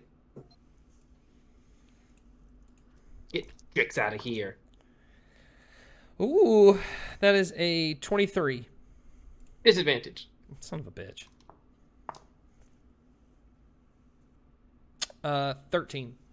Yes, fail. Dang it. Penny looks out and goes, I don't know where you think you're going. And she reaches her hands out, and a bunch of bugs fly over, and she casts levitate onto the spider, and she lifts it 5 feet off the ground so it can't move, and it's just running in the air. And I will hold its position there so Drix can beat the shit out of it. She's like, ugh, gotcha. All right, so It's gonna be nasty. it is a pretty wise creature, so it, you know, after it like does its like first initial I can't move it thing, it's not gonna like exhaust all its energy, and it's still within range of Drix unless he moves. Yeah, yeah, that's fine. I just don't want it to run away, so now it just Yeah, yeah. can't leave. So it's just gonna fight in space. How long does that last? 10 minutes. Jesus Christ. 10 minutes. It's I gotta probably hold concentration, concentration, but but this 10 thing's not gonna go after you. How long? Wait, how long is the fear? It's gonna end. It's gonna end. Well, it probably ends now. It ends on my turn. So now, unless I redo it again. Perfect. All right. B's turn. But I B's do gonna that. use. Oh, I'm gonna move. I'm hiding. Okay. I'm gonna run away. B's But gonna boom. move half her movement to get up, and then 5, 10, 15 this way. And then she's gonna use her action to dash 5, 10, 15, 20. Gonna jump that for 30 to be right where it is behind it. Well, kinda, not really. She can't do anything though, and it's Isla's turn. All right, Areola to the grind. Yeah, so I just see this hovering. I'm like, okay, I guess I'll just like Pinata. behind E over here. Well, let me see.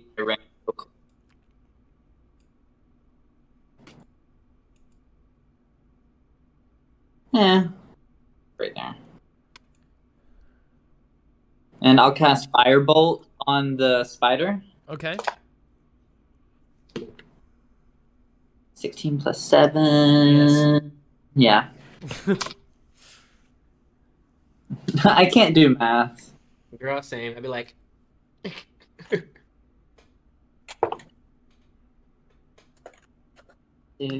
This I'll do the math. 14 fire damage. 14 fire. Oh yeah, it screeches in the air as like parts of its body starts to light up with fire a little bit. Ooh.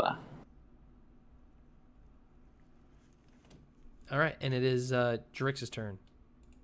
The Tyrannosaurus Drix is just going to lunge in for using his multi-attack and is going to go for a bite.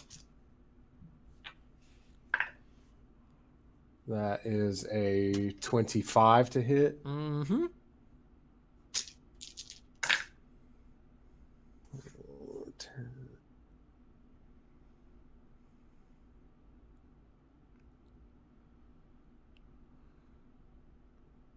For 48 points of piercing damage. Oh God. As he bites down kind of right there in the middle of the thorax. And You're then, gonna pull a whole chunk of that thorax off, and it's gonna continue to bleed. So I'm interpreting that damage as like ongoing. It's not gonna be able to stop it just bleeding out with that. ew. Rips a huge chunk out.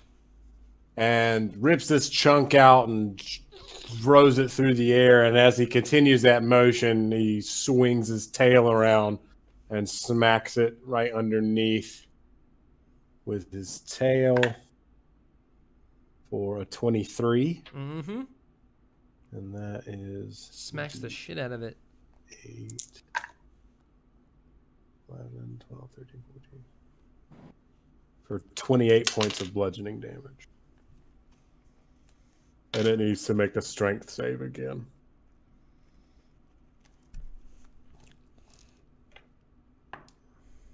It failed. It's knocked prone. Okay, does that end the levitation? I mean, so that's kind of that puts us in kind of a Is conundrum. it upside down in the air?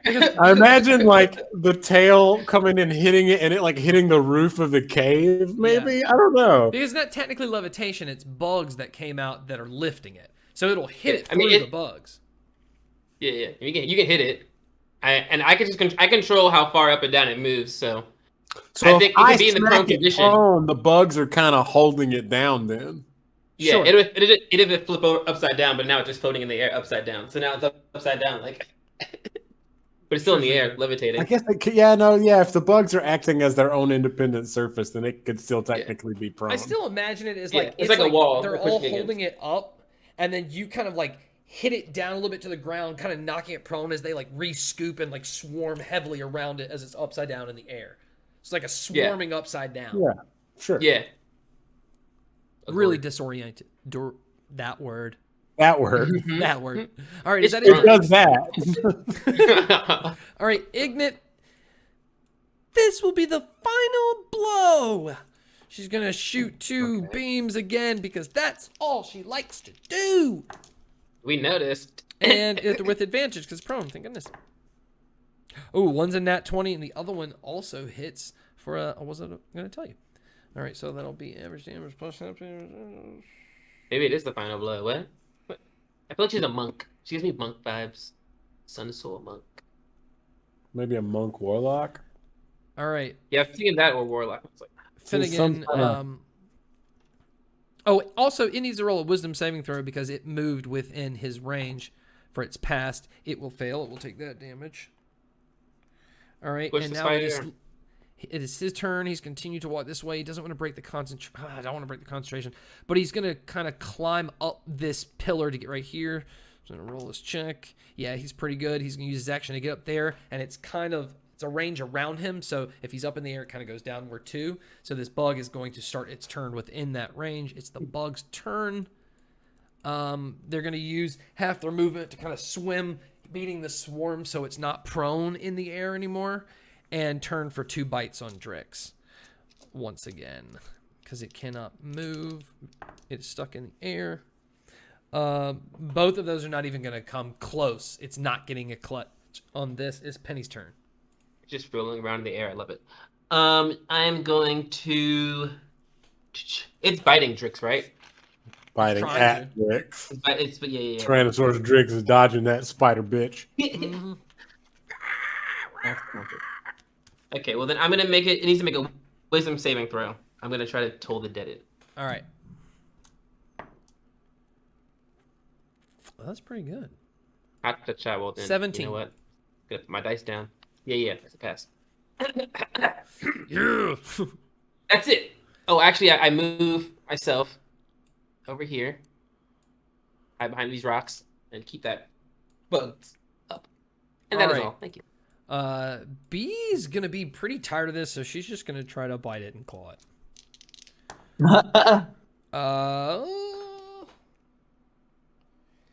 One of them, the claw.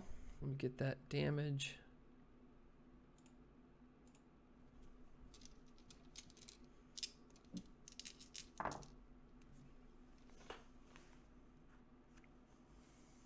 Nice turn. B, you should play like. Good job, B. Good job, B. You should play B more. Anything Good else, job, B? B. Any movement, bonus action? No, I think I'm good. I think B's just gonna stay right there. Okay, B, cool. Isla. Yeah. I like to move it.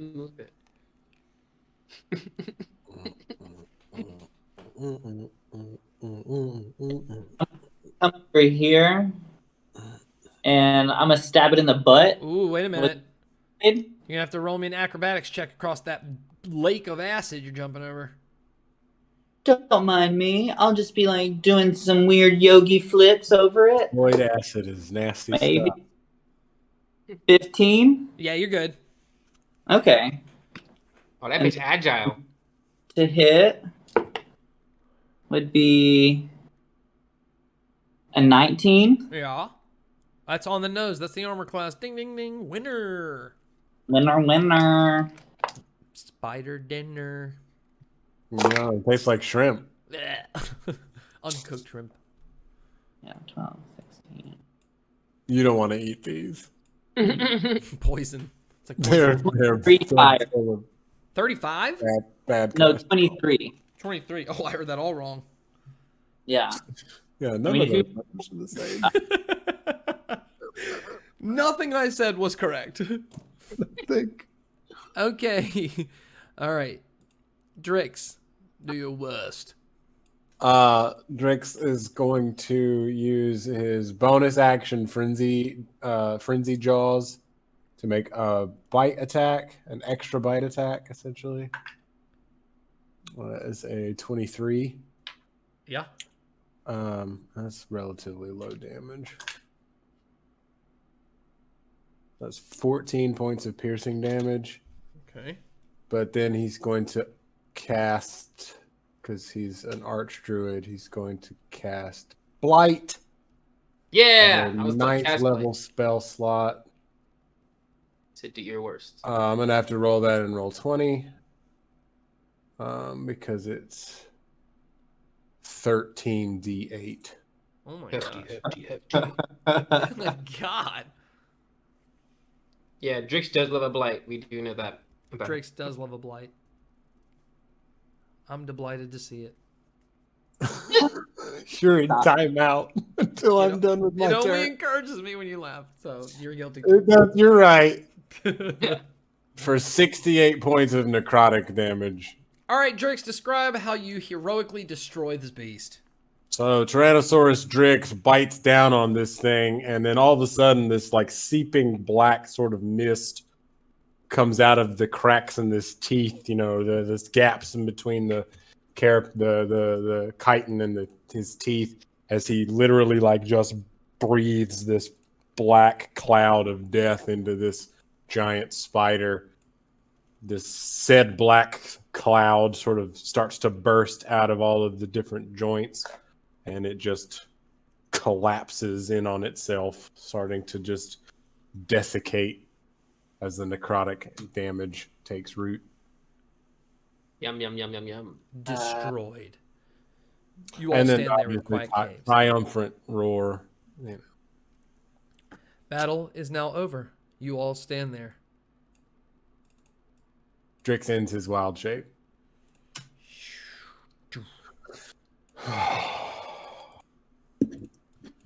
Well, I feel very voided. Very attuned to my inner void self. I don't know about anyone else, but I think it was a good success. Personally. Drix looks around the cave. Yes, there seem to be enough to go around. Each of you with a void stone, pick out a carcass, carve out its heart.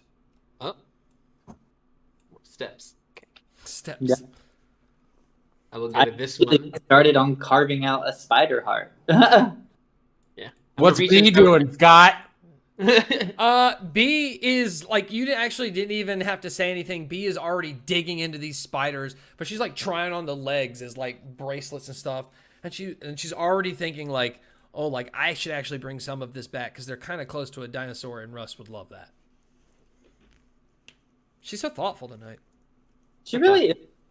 What's something worth noting about the void crawlers is after they have died, the acidic blood the poison blood coming out of them slowly evaporates. It doesn't linger. Okay, so it really hurts her. She's putting her arms to these first. She's like, yeah, it burns, but it does evaporate over time. It actually does so much it ends her wild shape. It like burns the bear, and then she's like Burns trying to the throw some of that shit bear off. Yeah. Each of I you stick my takes hands.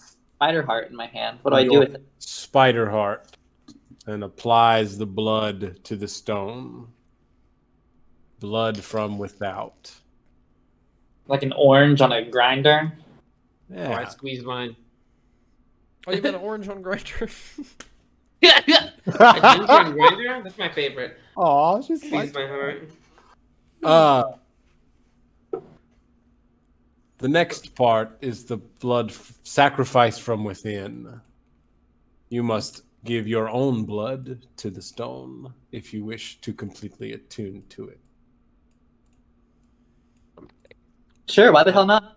Yeah, Penny takes her dark hand and like a little nail extends and she kind of slices right next to the Voidstone, and a little sap like blood comes out and it kind of seeps into the bloodstone and starts to mix with it. She's holding it in her hand. I just start rubbing the stone on my blood pool that's on me from the damage I took earlier. Yeah, I didn't get hurt in this fight, I'm so on myself. I'm like, here's blood. So as yeah, the feel by stones are, yourself. yeah, as the stones are coated in the spider blood and in the player's blood, the blood like gets sucked inside of it and kind of makes each stone a little girthier, a little heftier, and ooh, it takes on a very prismatic, crystalline structure. It looks much more grower. manufactured now. Definitely a grower.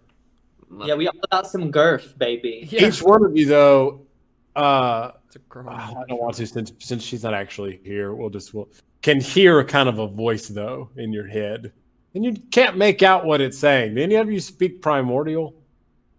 I used to. No, I don't. I speak Sylvan. Oh god. No. Now. I don't know if No. he does or not. Yeah, I didn't think so. I went for the long shot. I was like, oh, the villain I campaign. think Bognak actually did. Yeah, Bug. Oh, ironic. He did. So you hear something. It's definitely saying words very faintly, very quietly, and it kind of sounds like it's all around you. But you are now attuned to your Voidstone. No. B's gonna say, so what does that mean? Like, we can touch him now? You can touch these. In time, you will come to know your stone. They talk to you in your dreams, mostly. As time progresses, you'll develop a proficiency with this kind of magic. Okay. Not giving B too much. I don't know what you want. I like it. Yeah, I with that. Yeah, Finnegan will too, and so will Ignit.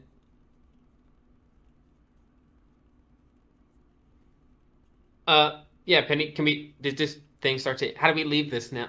Yeah, it we doesn't done. just turn off. It doesn't just turn off anymore, so it's like, Well, Finnegan's gonna say, well, I mean, I feel like we did that actually kind of early, so I don't know, maybe we can chill for a bit. Yeah. I like to rest. Also, turn to this new person. You, miss, with the flaming sword, who just killed everything. Who are you? We don't, what are you? Didn't you? My name is Areola Satchel. I go here. Isla's gonna stand, or, not Isla, Ignit's gonna step forward. I don't really remember you in all of, Culverlac's, Death to the Tundra classes. That's because I wasn't in that class.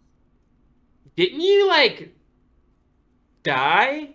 I know you, but, like, not from recently. Probably died at least once or twice and been brought back at this point. I don't think it should be that weird of you to see. I mean, Honestly, you're right. That kind of sums it up. Bognak has died several times, and he keeps getting brought back, so you're probably in all somebody's have led pocket. peculiar lives. what'd you say? You all have led peculiar lives.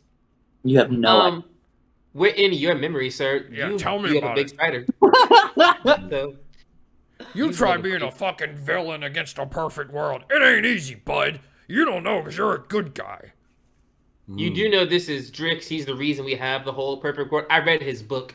Oh, yeah, screw you, dude. Oh, kill him. Mm. We can't do anything. It's a simulation. They're not going to let him kill a student. Fuck you. Penny backs up. Just like, Whoa. I mean, if Drix you is are, I'm gonna not trying kind of slowly approach. Hey, look here, dude. It was a joke, okay? Let's all I don't lighten think- up. It wasn't. He I wasn't don't joking. exactly understand the nature of this magic. Hey, you're a memory, okay? It's like a whole room where they take villains' memories. Well, you're a good guy, so I guess they're just using your good memory to study. I don't know, dude, but this isn't real. Foolish to reach out to one who's time touched. What? Do they teach you anything about our story? I mean, some. You're kind of the whole thing we hate. Didn't you, like, help put together Summit? There's a book on you. Ah, God Eater Drix. yes. That is what some of them call me. I have been suspicious of you all from a moment far longer now than I have been letting on. These stones that you are learning to attune to are dangerous. I'm sure you don't care. No, very dangerous. I mean, Absolutely. we care. Yeah. Using it for defense to protect ourselves, you know, because things are coming for us. Wait, can we just pause for a moment? I'm getting the vibe you're, like, slowly turning on us. So, let me just put an offer out. I feel like you've been lied to, which is cool with us, but you're a good guy. So, we can, like, help you bust out of here, and then tell you everything, just don't kill us. Like one of those. I don't think it quite works that way. Oh, I fucking Like I called it, said. guys. I don't exactly understand the nature of the magic that has bound me here. I mean, where do we begin? Penny, anything to say? Penny is heading towards the way we came in. She's like, Penny! maybe I can just like, this is Penny, not what going the well. fuck? Drix stamps his staff on the ground as 6 velociraptors Oh! just sort of God damn it, materialize. Finnegan. Oh no! Doosh. Hold on. You gave me an opportunity. I did. What's the range? It's all Finnegan's fault. From me? Yeah. Oh boy. Like as far back as here. And how many? 5? 6. 6. All right, so there's gonna be 2 at the door, like 3 right in front, 1 there, 1. Oh, kinda- Penny, good girl. Well, now they're blocking the way out. And right, he's there you go. enraging this man. And it's this green guy that's talking smack, right? Well, Yeah. that's your opinion. Yeah. Yes, to target him. So Drix is just kind of zeroed in on him, and yeah. All right, look, let's all just chill, okay? Rosk! Drix Yeah. is gonna kind of look around. You all seem to find yourselves in a situation where you're not cared for very well. Honestly, pretty terribly, which is not surprising. That tracks.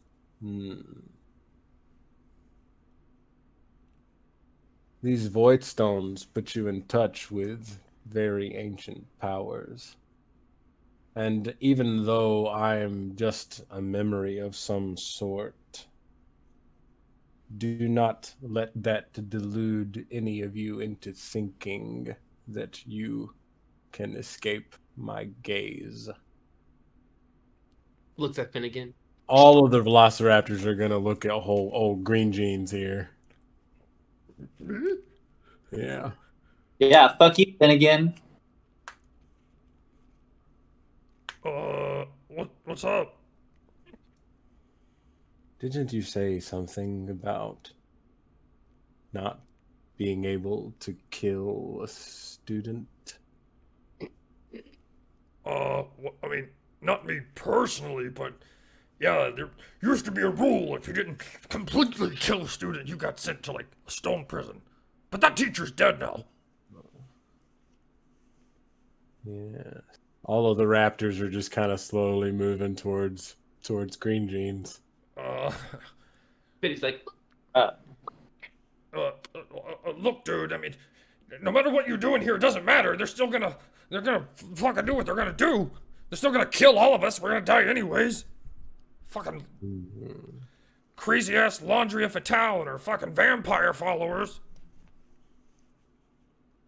That is all I needed to hear. Before we become friends? No. Velociraptors.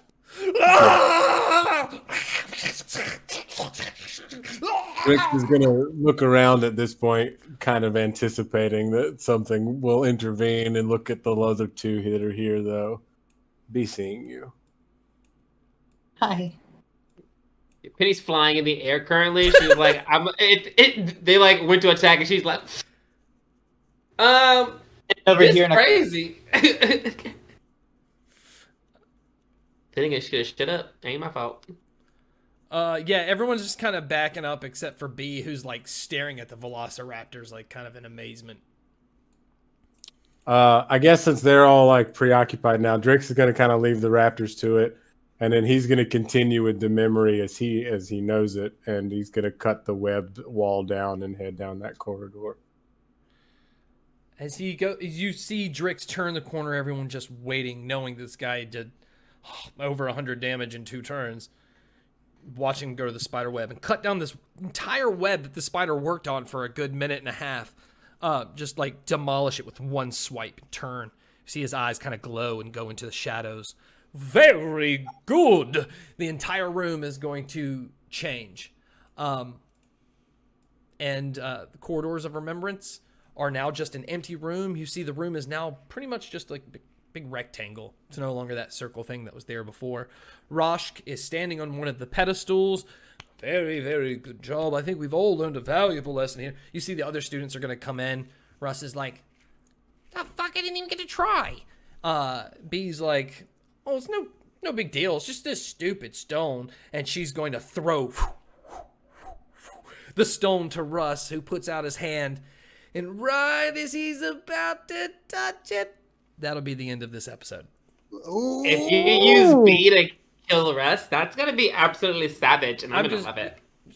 I feel like Erica's watching right now on her phone, and she's like, "What the fuck?" Yeah. We don't know what's gonna happen.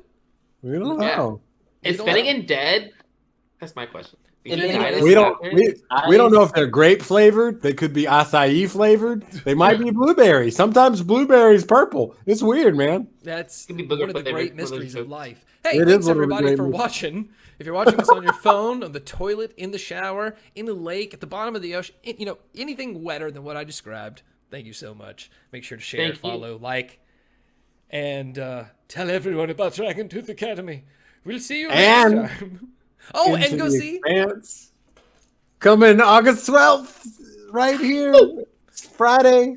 I can't Oh wait. yeah, It's gonna be done. and come back tomorrow for our Death Book game, because we got content on content on content here at Silvernell, So much and we're content. gonna be killing people. It's So not the check that end. out tomorrow. Y'all It'd be ain't great. y'all gonna be wet the whole week. Yeah, y'all thought this was crazy. Wait till tomorrow. We got some shit planned for Sky. He's not ready for it. Oh, I've been talking to my friends, and we got chaos planned. We want content. I love a one shot. oh, there's a gnat in front of my face. Hold on. All right, everybody. I got a plan for tomorrow. This looks like it's going to be brutal. Thanks for watching. We hope you had a good time. We'll see you next time, and thank you, Michael Williams, for showing up. Thank you, Michael Williams. Love y'all. Good night, guys. Michael Williams. Except Finnegan, I guess.